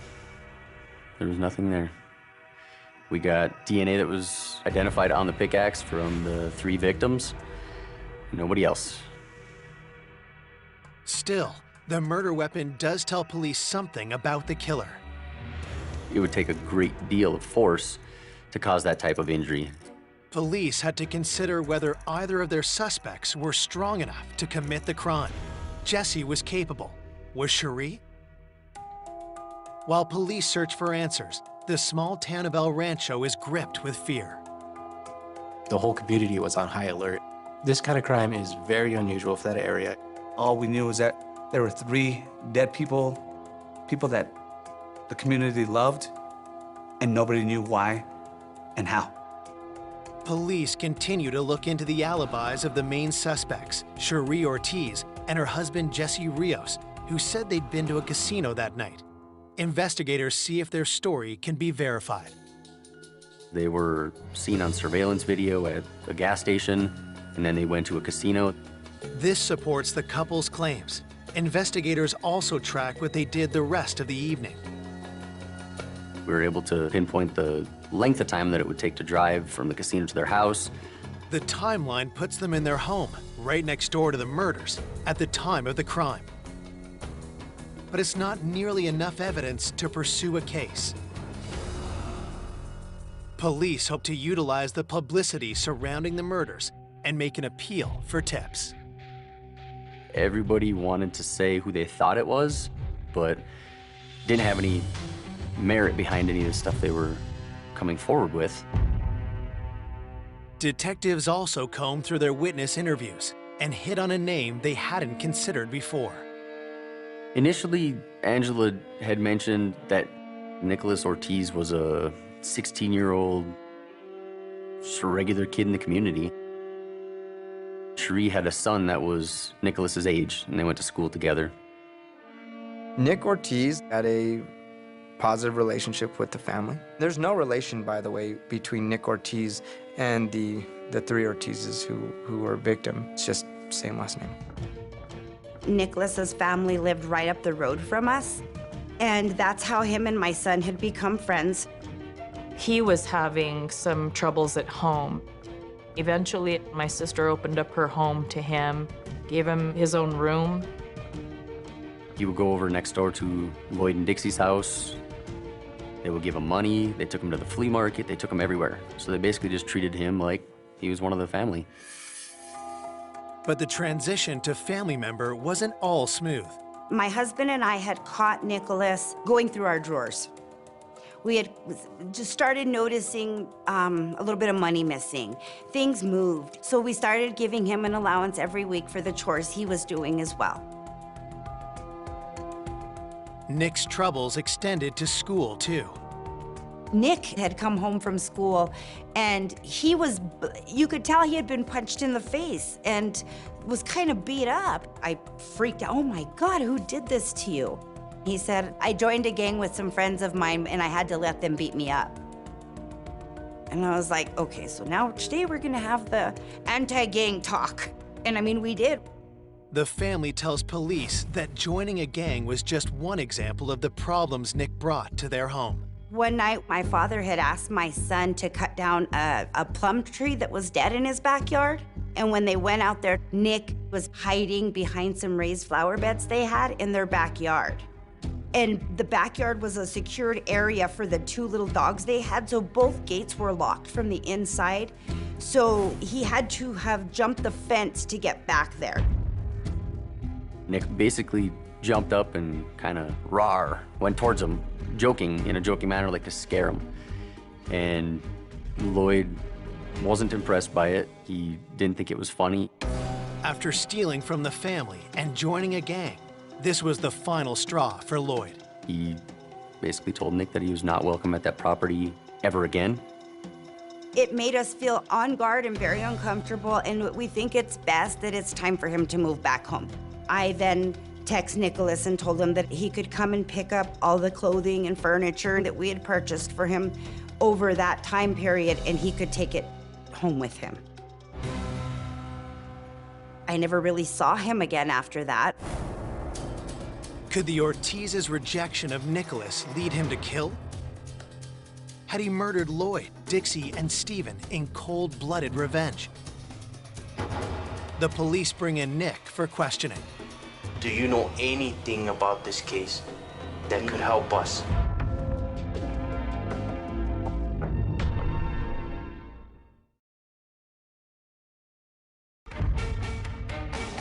Police in El Rancho, New Mexico have a new suspect in the murders of Lloyd, Dixie, and Stephen Ortiz. An unrelated 16-year-old named Nicholas Ortiz. Do you know anything about this case that could help us? I don't. The only thing that I've heard is what people have told me from the news. He came off as this calm kid that didn't do anything wrong. He was just kind of like your baseline kid. Detectives confront Nicholas about his speedy exit from the Ortiz home. Lloyd just told you. What exactly did he say? You remember? Yeah, telling me that I have to have my trust with them, not to go near them anymore or anything. I said, okay, fine. So what you guys want to do? And that was really the last time we spoke. Okay. How did you feel then? The detectives ask where he was the night of the murder. He said he was at home with his dad and sisters leading up to Father's Day. Between 12 and 1 o'clock, he woke his father up and wished him a happy Father's Day and went back to bed. And he was there when his mom got off of work, which was around 7:30 in the morning. Everything was corroborated as far as his alibi. Not only does Nicholas have a solid alibi, his demeanor in the interview doesn't suggest he is the killer. Do you think if you found out who did that? If I found out who did it, I would call the police right away. Police find people in the community who vouch for Nick. Nicholas was part of our congregation. He was very, very gentlemanlike. He was kind. He was willing to help. He would stay late sometimes and help us pick up after the church. Police cross Nicholas Ortiz off the suspect list. Then, 2 days after the murder, they get an urgent call from Cherie Ortiz. I called the police and I told them we found out about a safe that was well hidden, enough where my sister and I didn't even know it existed. At my parents' house, my Uncle Walter had called me and said, I built your dad a secret piece of furniture that would hide a safe in it. The unit was so well concealed, the police had not found it when they searched the house days earlier. I said, I do not want to know any more until we contact the police. So we had to have it opened up there at the police station. Inside was $80,000 in cash, as well as some of the life insurance paperwork. That's when we found that my dad had been saving money for years. He had his retirement saved in there. Cherie says she didn't know about the money, but police make a discovery that puts her claim in doubt. We had learned through district court that the power of attorney had been given to Cherie at this point, and she was basically going to be the heir of hundreds of thousands of dollars in life insurance policies that Lloyd and Dixie had. And that $80,000 that was in the safe was part of a cash out from those life insurance policies. Cherie says she didn't know about the insurance policy. The inheritance was large enough to give Cherie and Jesse a powerful motive for murder. But motive alone wasn't enough to arrest either one of them. We have no physical evidence that could tie Cherie and Jesse to the crime. The discovery of the safe also causes police to speculate on how the Ortizes had amassed so much money. Could it have anything to do with the marijuana growing on the property? Kind of raised some concern to us as to why he was growing it. Are they possibly selling this stuff?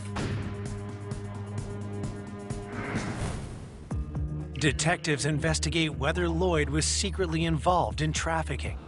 The answer comes back clear. Nothing was taken from this house. It didn't even appear that whoever was there at the time knew that there was pot plants being grown behind this fence. And knowing anything about the industry of marijuana, there were smaller plants, they weren't mature. We were able to pretty much rule out that the gangs were tied in to this. It's another blow for the investigation. And as days turn to weeks, detectives are no closer to catching those responsible. Essentially, you do run out of leads or you run into dead ends. As frustrating as it was for us as investigators, it had to have been exponentially worse for the family. I was on the phone with the police every single day asking, what have they heard? Anything new? What can I do to help? And we were always told, nothing. There's nothing you can do. I truly felt like they were not ever going to solve this case. Then, 16 months after the murders, detectives get the break they've been praying for when they receive a call from the Santa Fe County Sheriff's Department. In October of 2012, I had just gotten home from work and I got a call that there's somebody there that wants to give some information to me in reference to the homicide. And she was in jail. She said she just wants to get something off her chest.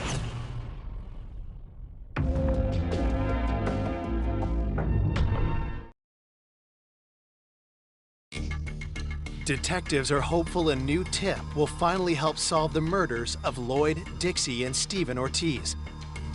The information comes from a young woman in the custody of Santa Fe police. Ashley Ball was 24, and she has a history of burglaries and of drug use. Ashley told officers that she knew something about the El Rancho murders. At that point, ears started to perk within law enforcement. Before questioning Ashley, police look into her background. Ashley grew up in El Rancho. Ashley wasn't necessarily a troubled teen per se, but she got in trouble a lot. From a young age, was in and out of the detention center. Lead detective Craig Bobnock questions Ashley about what she knows. As I started explaining that it was a voluntary interview, she kept interrupting me saying, I know who did it, I know who did it. Ashley claims that on the night of the murder, she was smoking weed with her cousin, Jose Roybal, and a mutual friend. They needed money, so they were gonna go hit the Ortiz's house. And I took them, I dropped them off, and I went back home. She told me that she owned a gray 1997 Saturn car, two-door car, during the time of the homicide. So I immediately thought of Jesse's statement. Cherie Ortiz's husband, Jesse Rios, had told police he saw a gray car driving slowly past their house late on the night of the murder. But it's what Ashley says next that grabs detectives' attention. I got a call about maybe half an hour, 45 minutes later. The call was from Jose's friend, and he needed a ride. He got in my car, he had blood on his pants, he had a trash bag tied around his right foot.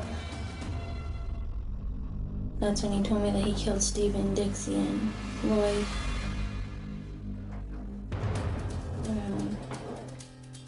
He said he threw the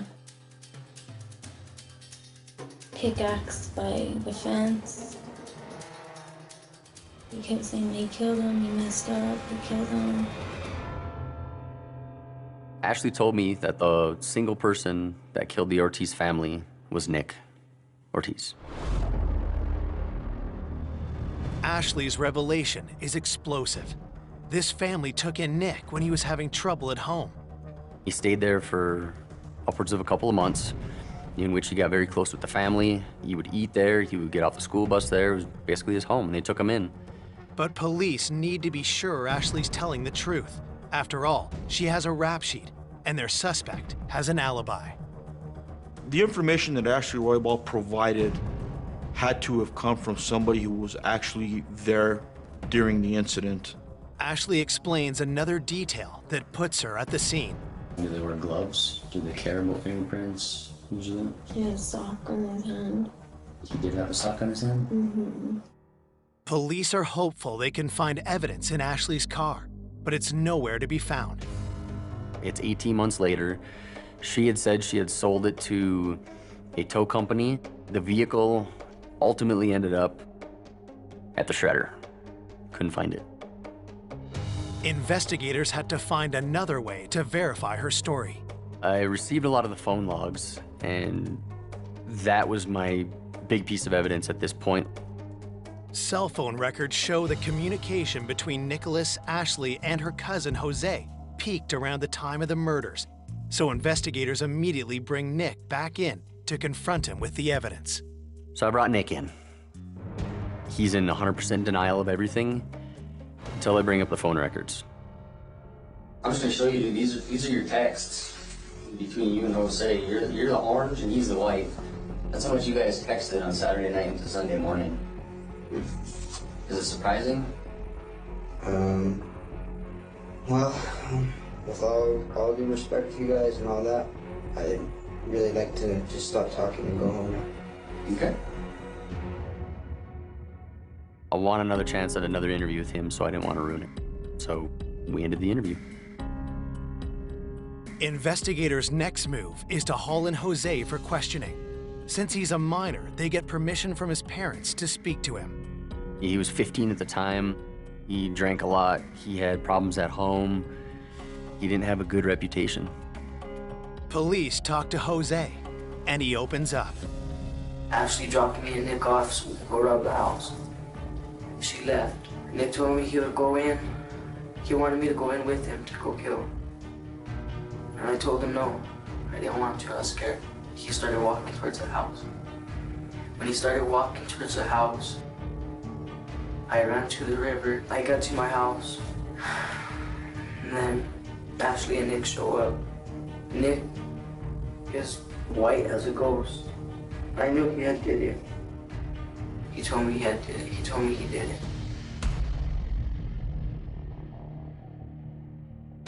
Jose's story matches Ashley's, and suddenly police have two witnesses against Nicholas.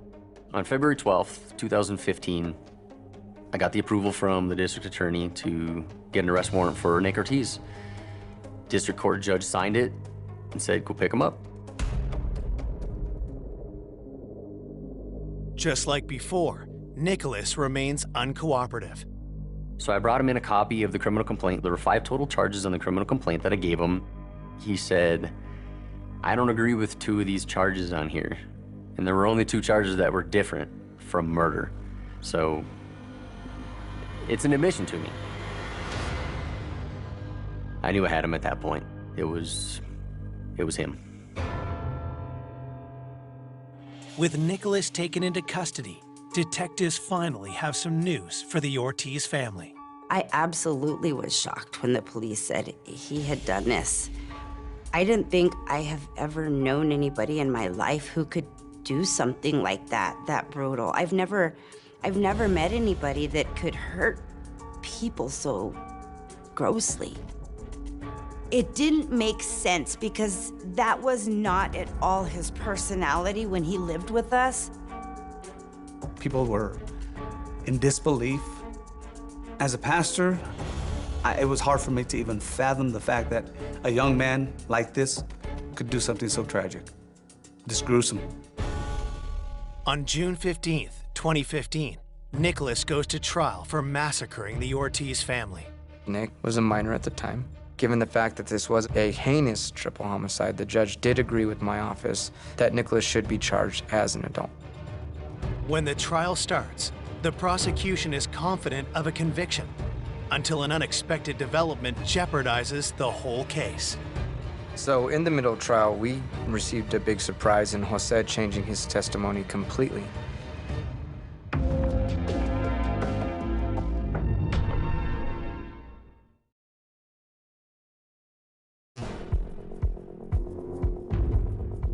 Nicholas Ortiz alone stands accused of a savage triple murder.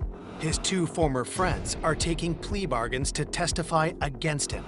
But just as prosecutors think it's a cut-and-dry case, the unexpected happens. So in the middle of trial, we received a big surprise in Jose changing his testimony completely, pointing at Ashley as the individual who instructed them to kill the family. Originally, the plan was to rob the Ortiz family, but according to Jose, Ashley had something more sinister in mind. Jose Roybal testified that Ashley said, "Why don't you just kill them?" It's a stunning statement, which the defense denies. The case agent said, "Well, she said she didn't say that." And then the lawyer said, "Yeah, but Jose Roybal says she did, so somebody must be lying." Jose testified that Ashley gave the two boys socks to cover up their hands and plastic bags with Kleenex in them to cover up their feet so that they wouldn't leave traces there. He also said that she is the one that handed Nick the weapon. According to Jose, in the early hours of June 19th, 2011, Ashley tells Nicholas and Jose it's time to put her unthinkable plan into action. Ashley takes Jose and Nick to the Ortiz house, drops them off. Jose got scared. He left. He ran home. Nick went towards the house. He knocks on the back door. Lloyd Ortiz gets up out of bed. When he opens it, he's attacked by Nicholas with the pickaxe. He didn't stop there. He went into the house and struck Dixie twice in her temple on the right side of her head with the pickaxe. Nicholas moved on to the kitchen, looking for the money, but he found Stephen instead. Recognizing who is in his house, Stephen puts up a fight. Nick delivers 17 blows to his head and body and kills him.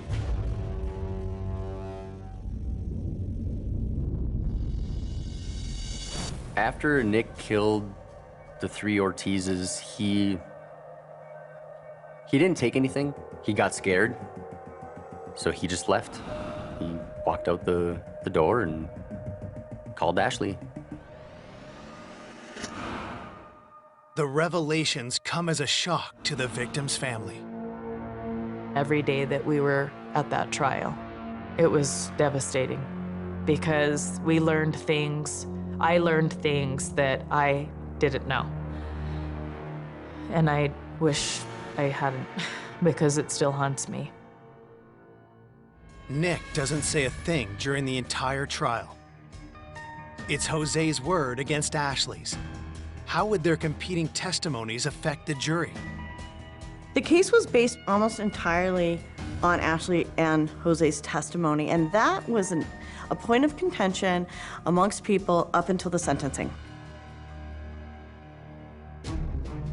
After 3.5 days, I remember the jury went into the courtroom and the foreperson said, no matter how much time you give us, we're just not gonna come to a consensus.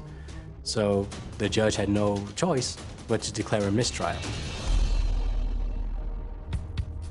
It was horrible. It was devastating to me. I felt like our hearts had been ripped out. We had all this hope. Luckily, we have the opportunity to try him again, which we did. 17 months later, in December 2016, the case goes back to court. Luckily, this time around, we proved to all 12 jurors that Nicholas Ortiz was the individual that killed those three people.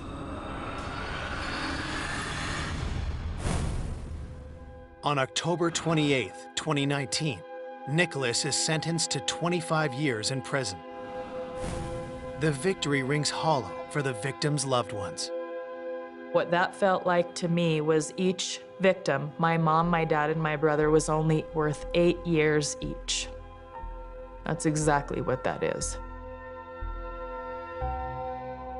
It's a joke.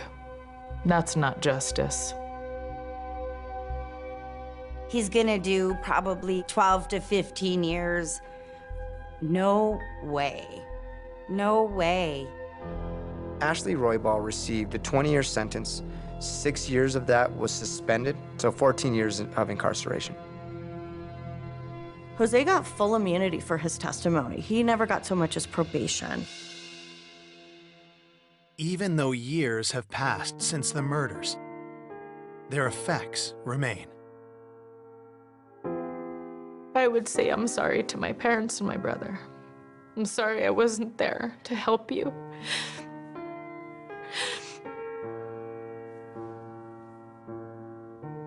So I would say I love you and I miss you and I'm so sorry.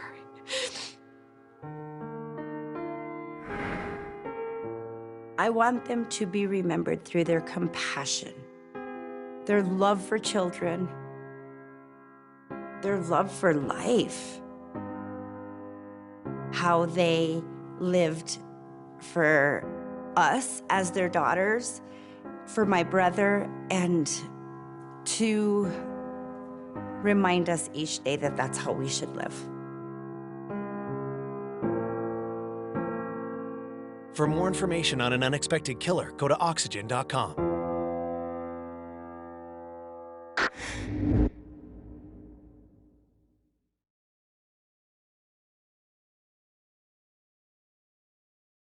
A devoted couple building the perfect family. They were both very committed to adopting children that had a difficult past. Everybody in the family loved her.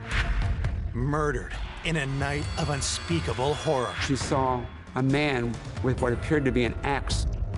Her skull was split with a maul. Who could have wanted Bob and Case Swartz dead? This person had threatened to kill them. We couldn't rule out anyone. We just didn't know. And what detectives uncovered has everyone blindsided. I didn't have a single suspicion. I would have never thought. The relatives were in disbelief. The expected killer hadn't done it. The unexpected killer had done it. Nobody in a million years would have expected them to commit one of the most heinous crimes in the history of Annapolis.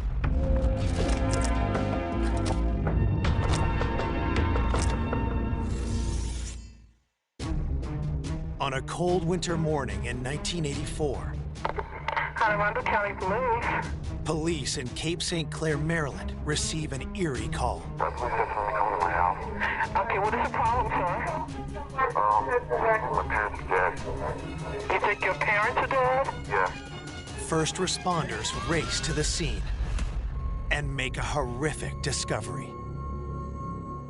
When I arrived, there were uniformed officers that were protecting the crime scene who told me we had a 17-year-old and a 9-year-old who just learned that their parents, Bob and Kay Swartz, were killed. The children are visibly shaken and in shock, but agree to answer a few questions. My partner and I met with a young man by the name of Larry Schwartz and his sister Annie. Both of them were very calm. This young man, he said that he had gotten up that morning and that Annie, who was 9, told him that she didn't know where their parents were. He then looked out the dining room window and saw his mother's body in the backyard. He told me he immediately shielded Annie's eyes so Annie wouldn't see her body and called the police. Detective Barr leaves the kids in the care of the attending officers and moves to the backyard. It's his first grim look at the scene of the crime. Kay Swartz was found outside. She was a few feet from the sliding glass door in the snow. She only had one sock on her right foot. Her left foot was bare. The blood in the snow was horrific. It was just horrific. The blood had created a slush in the snow. Kay Swartz had puncture wounds around her neck, and she had a massive wound to the top of her skull. Detective Barr then heads inside.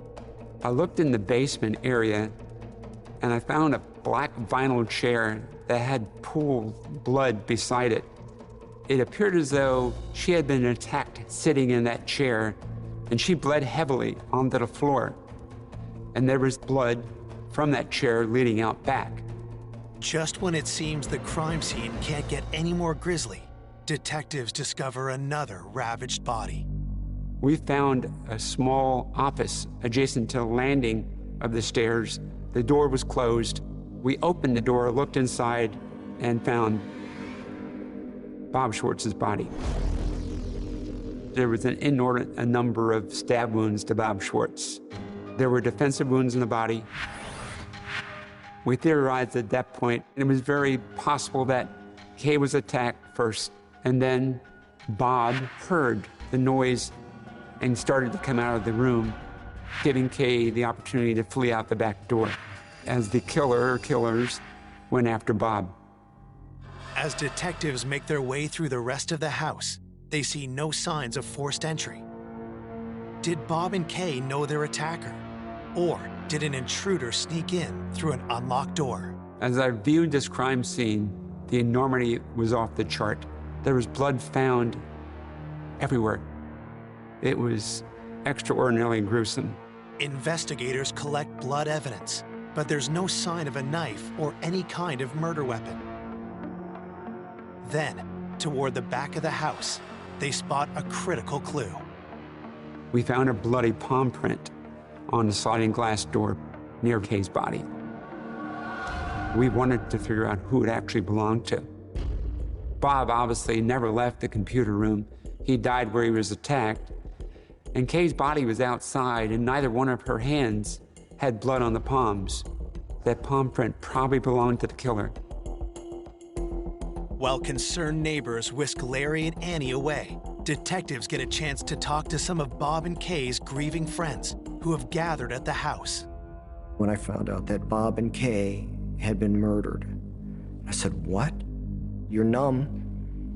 You don't know what happened." And I just couldn't believe that Bob and Kay were gone.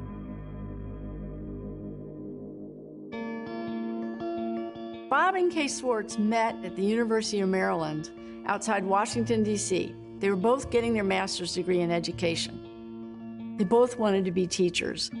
He was 35, she was 27.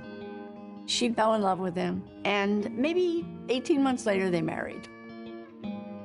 They were very involved in all kinds of church activities.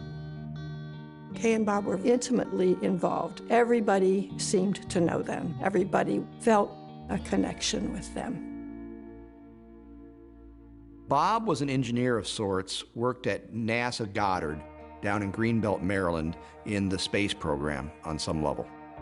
Bob had to be a pretty clever man because he was involved in computers back in the dark ages, 1984. He was always very positive. He was funny, quick sense of humor. Kay was the fun-loving, carefree spirit, beloved by everyone who knew her. Always wanted to be a teacher, became a teacher. They wanted children, but Kay was unable to have children. Far from breaking their spirit, Bob and Kay's disappointment only seemed to strengthen their bond and gave them a loving sense of purpose. They decided they wanted to open their house and their hearts. In 1973, Bob and Kay embarked on their dream. That became part of their mission in life, in adopting children that had a difficult past, to provide some substance and some guidance. Larry Schwartz was 6 years old when the Schwartzes adopted him. 6 years later, they adopted a 4-year-old girl, Anne. Annie was born in Korea, did not speak much English when she first arrived. Annie and Larry were happy to be part of that family. Kay and Bob wanted to be the best parents ever to those children. Now, Larry and Annie were orphans again, and detectives need to find out who committed such a heinous crime and why. Police begin by talking to neighbors, hoping to find a witness who might lead them to the killer. We were alerted by a person approximately a block away on a parallel street that he had found what appeared to be a blood trail leading into the woods at the end of that street. And as we followed that trail, we found what appeared to be a barefoot footprint and a socked footprint. Were these Kay's footprints? If so, how did they end up in the woods when her body was found in the backyard? We also found a pair of footprints made by shoes. Footprints suggesting a chase through the neighborhood. The trail of footprints ran for quite a distance through the woods and the neighborhood. The footprints seemed to suggest that after stabbing Bob to death, the murderer went after Kay one last time. In my opinion, it appeared as though Kay Schwartz was fleeing from her killer, and at some point, a person caught up with her and then walked her to the back of the home where she was killed. At the end of the trail, detectives make one more pivotal discovery. Searching through the woods, my sergeant found what appeared to be a murder weapon. It was a wood-splitting maul. There appeared to be blood on the maul, along with hair. But the handle appeared to have been wiped clean. There wasn't any blood on the handle at all. Detectives send the maul to the lab, but find no trace of a knife anywhere. It's a puzzling scene that offers them few clues. It was a very difficult crime scene to try to put together in your mind what may have happened or how did this occur. At this point, we only had 2 children, Larry and Annie, who could provide any information. When detectives circle back to them at the neighbor's house, they do their best to help. Annie related to us that she had awakened in the middle of the night to her father's screams of "help me, help me." She continued to tell us that she went to investigate and she walked to the door that exited to the carport. At that point, she saw a man walking away with what appeared to be an axe over his shoulder. And she described the person as very tall, with curly hair, and asked, "Was that person as tall as me?" She said, "No, he was taller." Detectives speak to Larry next, but suddenly the 17-year-old seems nervous. Does he know something about the man Annie saw in the yard? When we pressed Larry, he said that Michael was 6'4". Detectives stop cold. Who is Michael? And very quickly I established that Michael Schwartz was a brother of Larry. As it turned out, Bob and Kay Schwartz had adopted 3 children. Michael, who was also 17, no longer lived with them, but it wasn't clear why. So at that point, we were very, very eager to talk to Michael. Coming up, investigators uncover bad blood and dark secrets. They send him to a state mental hospital. Detectives uncover startling clues. Nobody expected anything like this to happen. It became almost unbelievable. Was there more than one person with a score to settle? This person said, "I could stick a knife in his back." We didn't know what we were dealing with.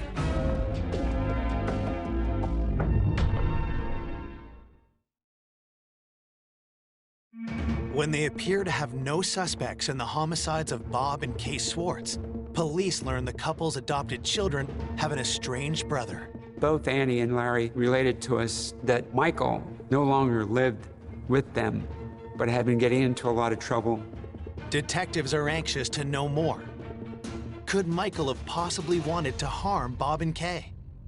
As we spoke to relatives during the investigation, Michael was quickly identified by them as someone we should look at very closely. Michael had made threats internally in the house. Detectives interview the Schwartz's friends and family to get more insight into Michael's history. Larry was the Schwartz's first adopted child.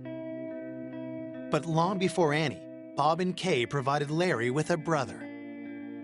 Michael was 8 years old when the Schwartzes adopted him. The boys were only 6 months apart in age. The Schwartz's second adopted child had arrived at their home, a troubled boy. As they interviewed everybody, detectives found that Michael's mother abandoned him when he was an infant, and Michael was relinquished to the custody of the state and became a foster child. He went through a series of 6 foster homes before the Schwartzes adopted him. Bob and Kay were determined to turn Michael's life around. But the boy's difficult past wasn't easy to shake, and the problem started almost immediately. Michael was so antisocial in his approach to life. Michael was having behavioral issues at home, not obeying his parents on a consistent basis, smarting back, profanity. As the boys grew older, Michael continued to struggle.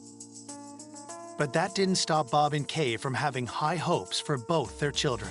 I think Bob and Kay expected Larry and Michael to apply themselves very diligently to their studies and to do well. I think that Larry had a desire to please people. He had kind of a soft-spoken shyness to him. He seemed to want to engage with people.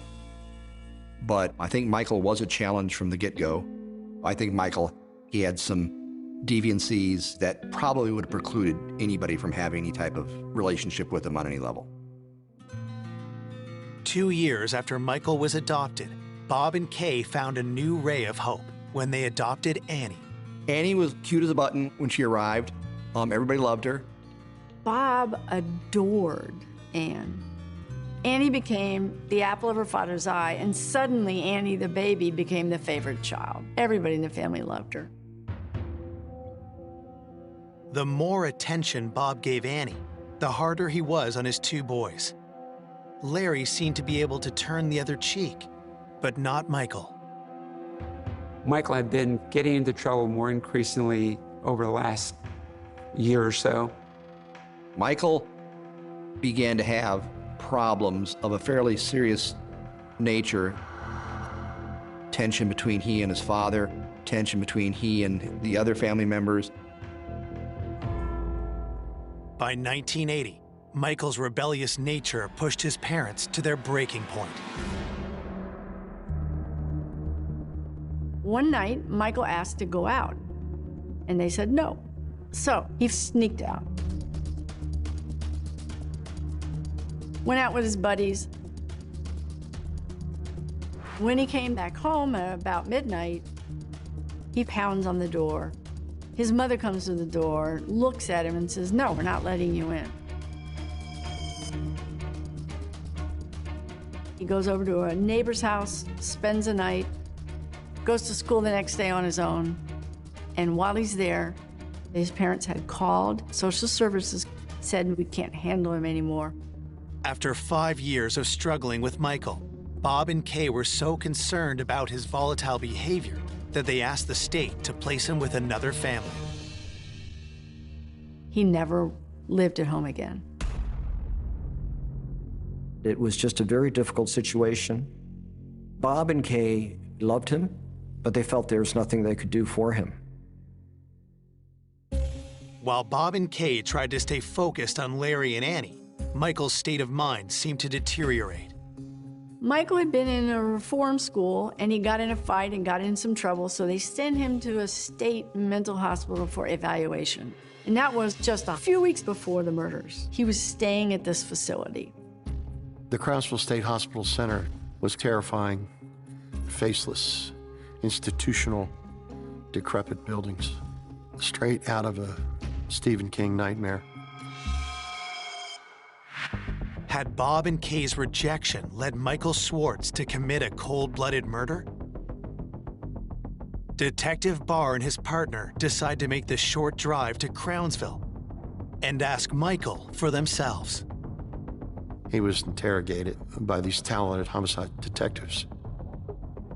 Michael's denying. Michael's words say one thing, but to the detectives, his appearance tells a different story. They did notice it. Michael had very noticeable marks on his long neck, and he clearly had an injury of some kind there. But he said they were hickeys. Detectives keep pushing, but Michael is adamant that he was at the hospital on the night of the murders, and the hospital records back up his claims. We learned from the staff that their logs indicated that Michael had been there all evening. He has what appears to be an ironclad alibi. I mean, he is in a locked ward in a state mental hospital. The police weren't so sure. A lot of people weren't so sure. It was very lax at this Crownsville State facility. It's not a prison. It's just a hospital. Detectives aren't completely convinced of Michael's alibi, but they don't have enough to arrest him either. And soon after that interview, Michael Swartz lawyers up. Of course, I finally got to him. I did what all defense lawyers do, which is to say, don't say a word to anybody about anything. He was never interrogated again. Michael won't talk, and the lab has found no useful prints on the handle of the splitting maul. But detectives know one key piece of evidence from the crime scene that could tell them everything they need to know. During the investigation, there was a bloody palm print recovered from the sliding glass door. We had examined both victims. Neither one had blood on the palms. If detectives can prove Michael Swartz left that print, they'll have their murderer. But that's easier said than done. This evidence was difficult to analyze. We were very limited in 1984 with what we could do. This would involve the evidence being sent to the FBI laboratory in Washington.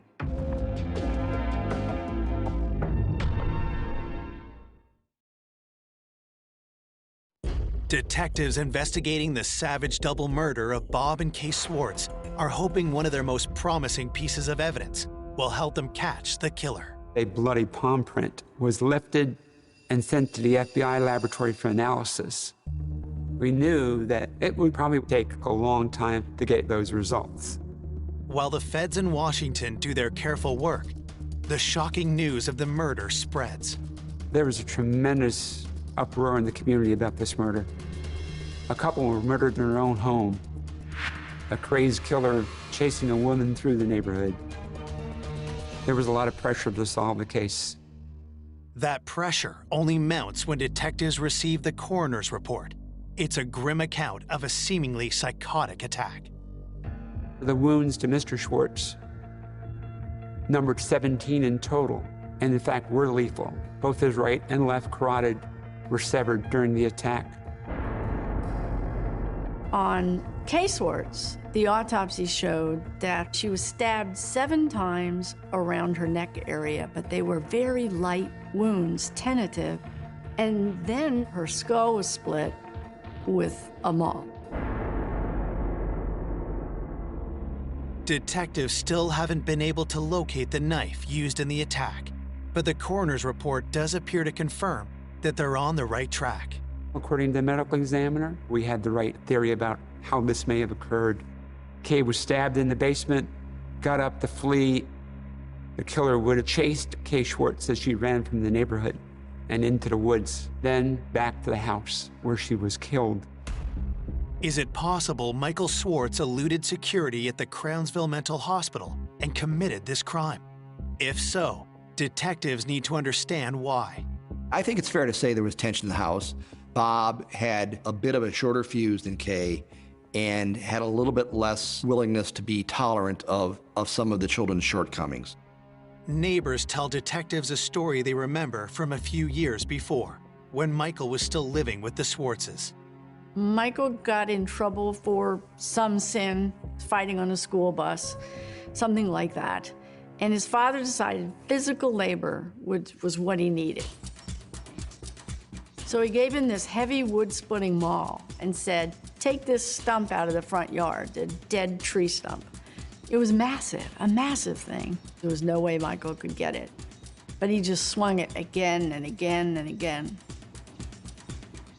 Neighbors told us that Michael chopped at that tree every evening for up to 3 hours. And approaching a month later, the stump was still there. This boy had blisters on his hands.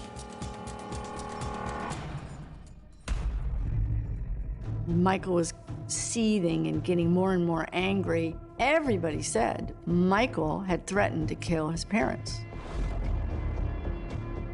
Could the maul that was used to teach Michael Swartz a lesson have been the same one that ended Kay's life? Michael told his mother, Kay, that I could walk up to Bob and stick a knife in his back, kill him, and no results would befall me because I'm a juvenile.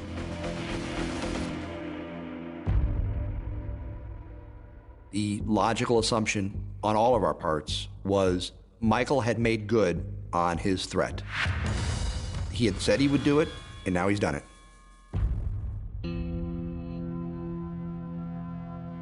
4 days after they were found brutally murdered, Bob and Kay are laid to rest.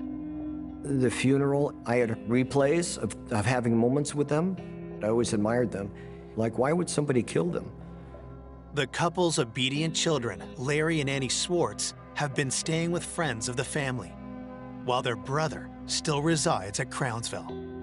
Michael Swartz was allowed out of the hospital to come to the funeral, and at the cemetery, both boys stood over the grave and shook holy water, one into Kay's grave, the other into Bob's grave.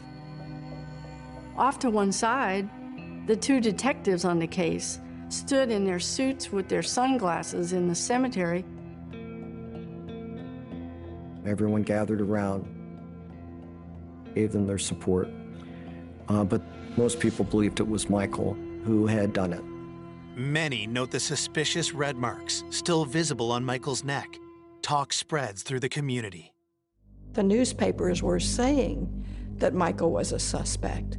But even though he was in Crownsville at the time, there was some question about the accountability there, and maybe he could have gotten away and done it.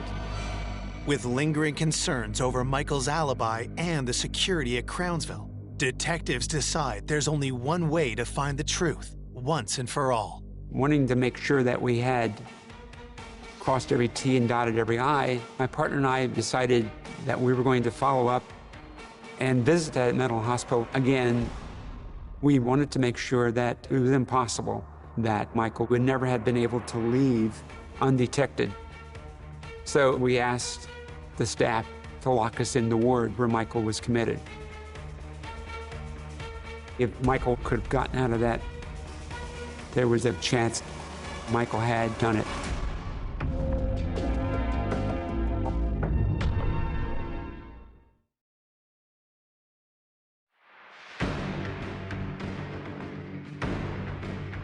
Detectives are about to put Michael Swartz's alibi to the test by locking themselves in the room where he stayed at the Crownsville Mental Hospital. If he had killed his parents, Michael would have had to leave undetected, return, and get back in without someone discovering that. And we went through every door and every window, and there was no possible way we could have gotten out of that without help. So it was very convincing to us that Michael was not at the scene of the murder. Michael's been eliminated as a suspect. It's good news for Michael, but a setback for detectives. The young man was their strongest lead. Undaunted, investigators reach out to the public, hoping to cast a much wider net. As we conducted our investigation, we methodically went through a list of possible persons that may have intended harm to the Swartzes. We started a hotline for people to call in tips, and we got phone calls from various neighbors and acquaintances. One of the many calls that come in immediately piques the detectives' interest. Persons we interviewed told us that Bob steadfastly picketed an abortion clinic in Annapolis for 4 years, never missed a Saturday. And he would approach women entering the abortion clinic and attempt to change their mind about what they were going to do. He would intensely try to dissuade women from coming into the clinic. He would get up in their faces. Detectives confirm that a few of those women filed police reports against Bob, so they begin interviewing every complainant and witness connected with those reports. The police were called on several occasions by the clinic. Bob was never arrested, but he caused the abortion clinic a lot of grief. Could the killer be someone Bob confronted, or someone with a grudge against Kay? Kay was a school teacher at Broad Neck High School. In her classroom, she was known for laissez-faire, not a strict disciplinarian. According to witnesses, Kay was well liked in school. She was an easygoing teacher. Detectives pursue every credible tip that comes in. Our investigation revealed that there was no evidence that anyone would have a vendetta against her. In fact, there was no motive that we could establish where anyone would have been that angry or vengeful to want to kill either of them.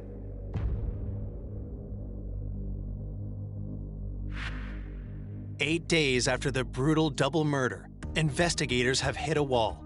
With no fingerprints on the splitting mall and their single most promising piece of evidence still under analysis, detectives are all out of options. Undaunted, they decide to start fresh, poring over every piece of evidence they do have, starting at the very beginning. Colorado County Police. Come to my house. Okay, what is the problem, sir? My parents are dead. You think your parents are dead? Yes. This time, investigators hone in on something they didn't notice before. When I listened to the 911 call, Larry Schwartz said, "My parents are dead." My parents are dead. However, he told the first police officer on the scene that he hadn't gone downstairs. His father was in the basement. At that point, he was only known that his mother was dead, not his father. So there's an inconsistency there. It didn't make sense. The discovery leads Detective Barr to take a harder look at Larry's version of events, and he finds several contradictions. For example, Larry telling us that he saw his mother's body from the window. Yet I looked out the dining room window and couldn't see her body. I thought perhaps he was confused and meant to say the kitchen window, which turned out to be even worse. I climbed on the kitchen counter and looked out the window and still couldn't see her body.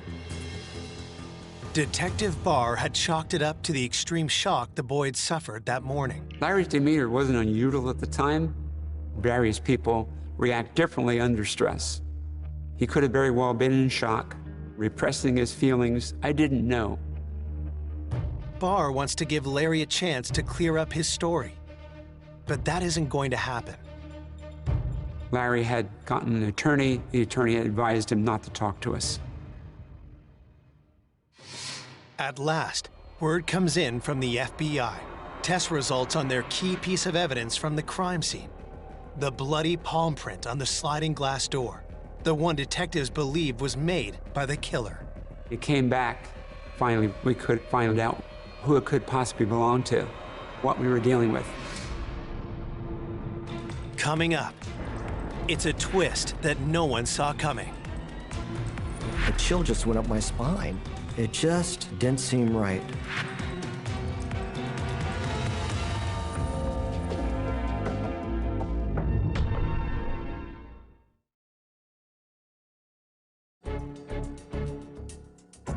Detectives working to catch Bob and Kay Schwartz's killer finally had the results of their key piece of crime scene evidence from the FBI's forensic lab in Washington, D.C. I was notified by the FBI laboratory that they had positively identified the bloody palm print recovered from the sliding glass door. The results confirm what detectives believed months earlier. The palm print belongs to one of Bob and Kay's own children, but not the child they suspected. It came back belonging to Larry Schwartz.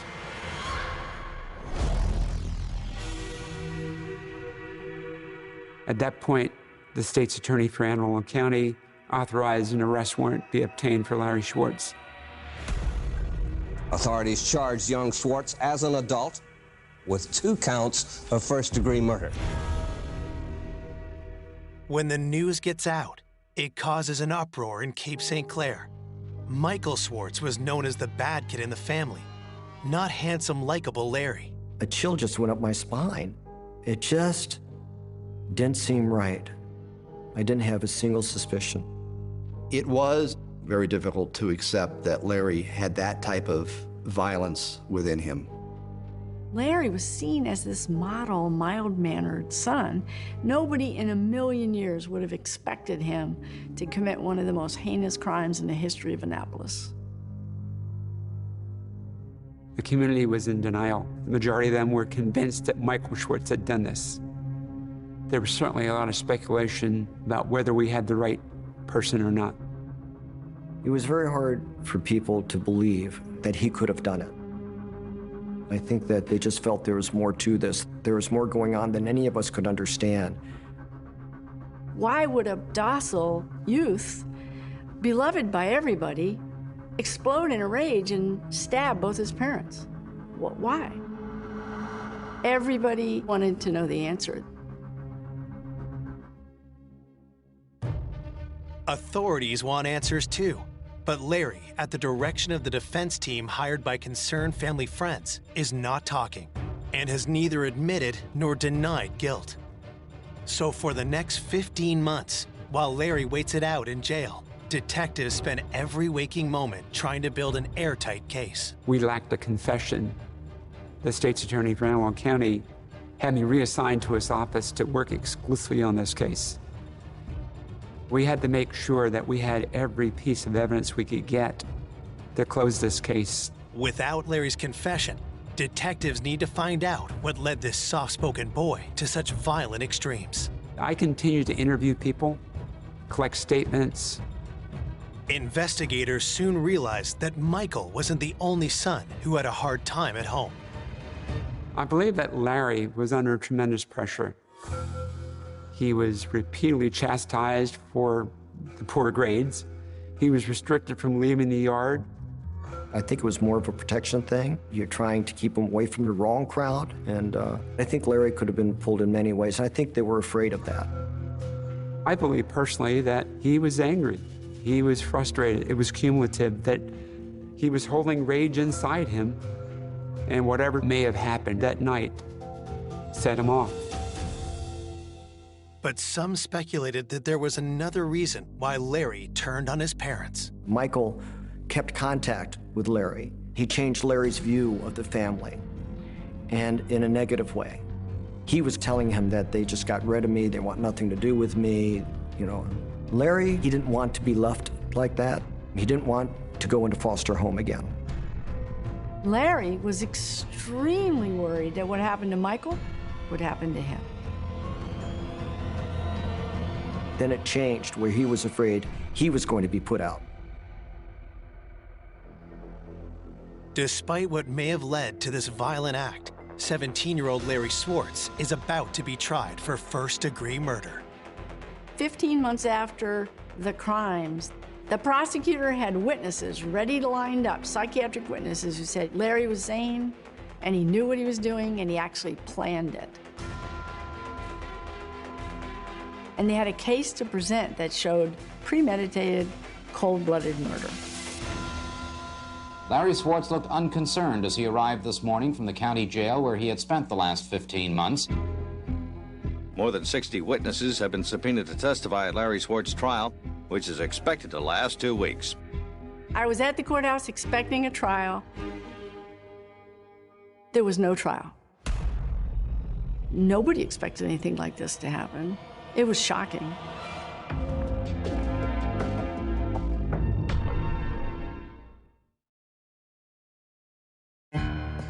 After detectives and prosecutors have labored more than a year preparing their case against Larry Schwartz for the murder of his parents, a last-minute maneuver by Schwartz's legal team has brought everything to an unexpected, screeching halt. The trial is called off. Larry had confessed to his attorneys. He broke down. He broke down sobbing and heaving, and he said he did it, he was guilty, and he just killed them. Finally, authorities have their confession, leaving behind any doubt of Larry's guilt. Ultimately, the expected killer hadn't done it. The unexpected killer had done it. Now, the state's attorney's office has to decide what punishment could possibly fit this crime. The state agreed to a plea of second-degree murder. The prosecutor recommended a 20-year sentence with all but 12 suspended. The judge agreed to make it concurrent as opposed to consecutive. I've never seen a case that lenient. The state's attorney wanted me to take Larry to the confinement facility. He knew that if I took Larry, there was a potential for Larry to tell me why he did this and how did it really occur. And I sat down with him and asked him to tell us, Larry, why did you do it? He didn't answer me. And I pressed him again, and he said, I just lost it. He said that he had come home from school that day, and later in the evening, his mother had asked him how he had done on his tests. And he knew that he had failed Spanish, and she had been writing him about not doing well in school. And she made a caustic remark about his grades, having you probably failed them, meaning the tests.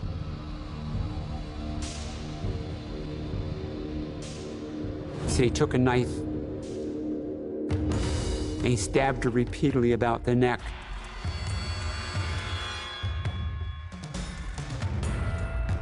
And then Bob was alerted to the activity, the noise, and he attacked Bob.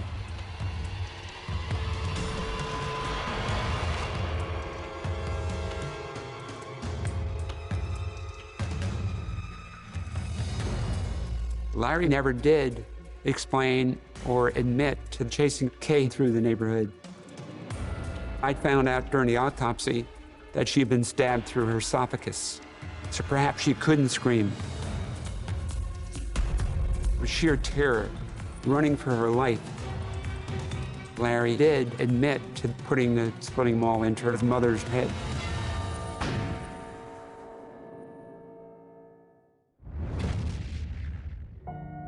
After committing such a violent act, Larry knew there was only one way to cast off suspicion.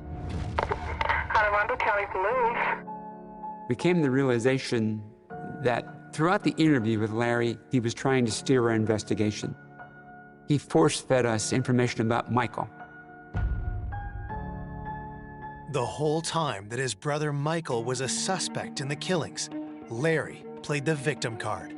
When we were here for the funeral, Larry wanted to hang out with us, essentially, which we were perfectly prepared to do, not believing for a minute that he was involved. We viewed him as a victim, a kid who didn't have any parents at this point in time. It's, to this day, hard to fathom. Though Larry's adoptive brother Michael had been exonerated, he nonetheless met with a tragic end. When it turned out that he didn't commit the murders, he had nowhere to go. His parents are dead. His brother's in prison. His sister's been adopted by another family, and he has no one in the world.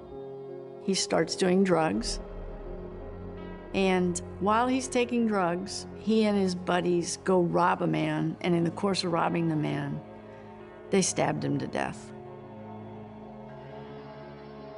Michael is sentenced to prison for life. कोई चावल रत ना दे असी माया टुर जाना तुसी मालक वत ना दे असी माया टुर जाना असी माया टुर जाना तुसी मालक वत ना दे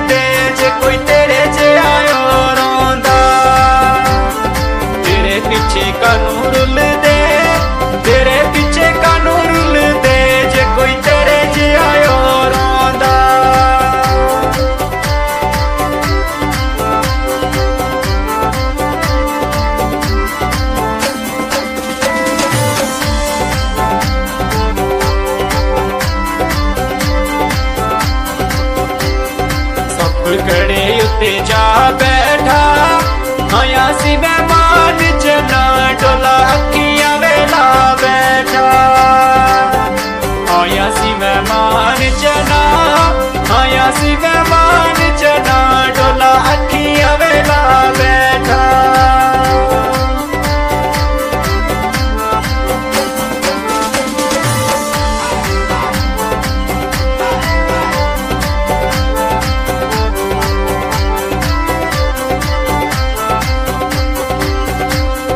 हाल फकीरां दा दिल नूं वे चंगा लगदा एक माई कश्मीरां दा दिल नूं चंगा लगदा दिल नूं वे चंगा लगदा एक माई कश्मीरां दा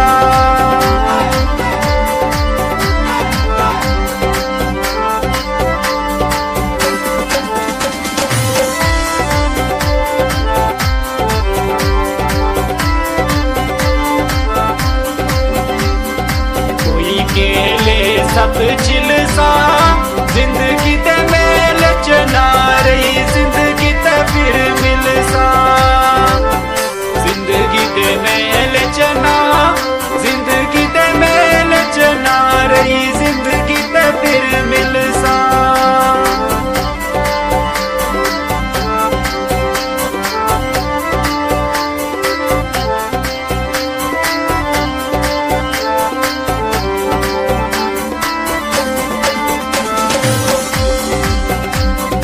खाली बेचा पीती सोने लोकां ने दुनिया तबाह की ते सोने लोकां ने दुनिया तबाह की ते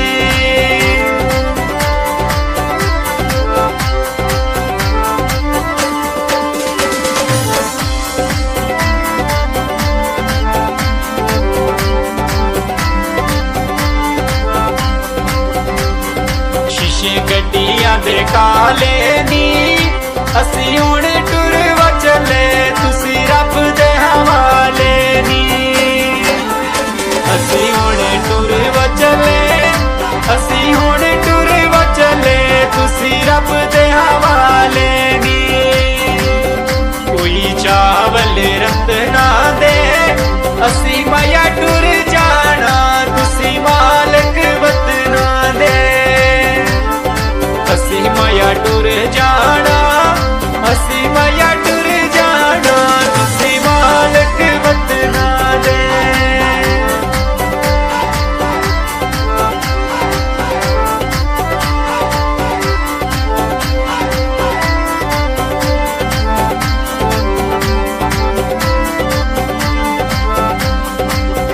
कोई कालवे मोरोंदा तेरे पीछे कानू रुल दे जे कोई तेरे जे आयो रोंदा तेरे पीछे कानू रुल दे तेरे पीछे कानू रुल दे जे कोई तेरे जे आयो रोंदा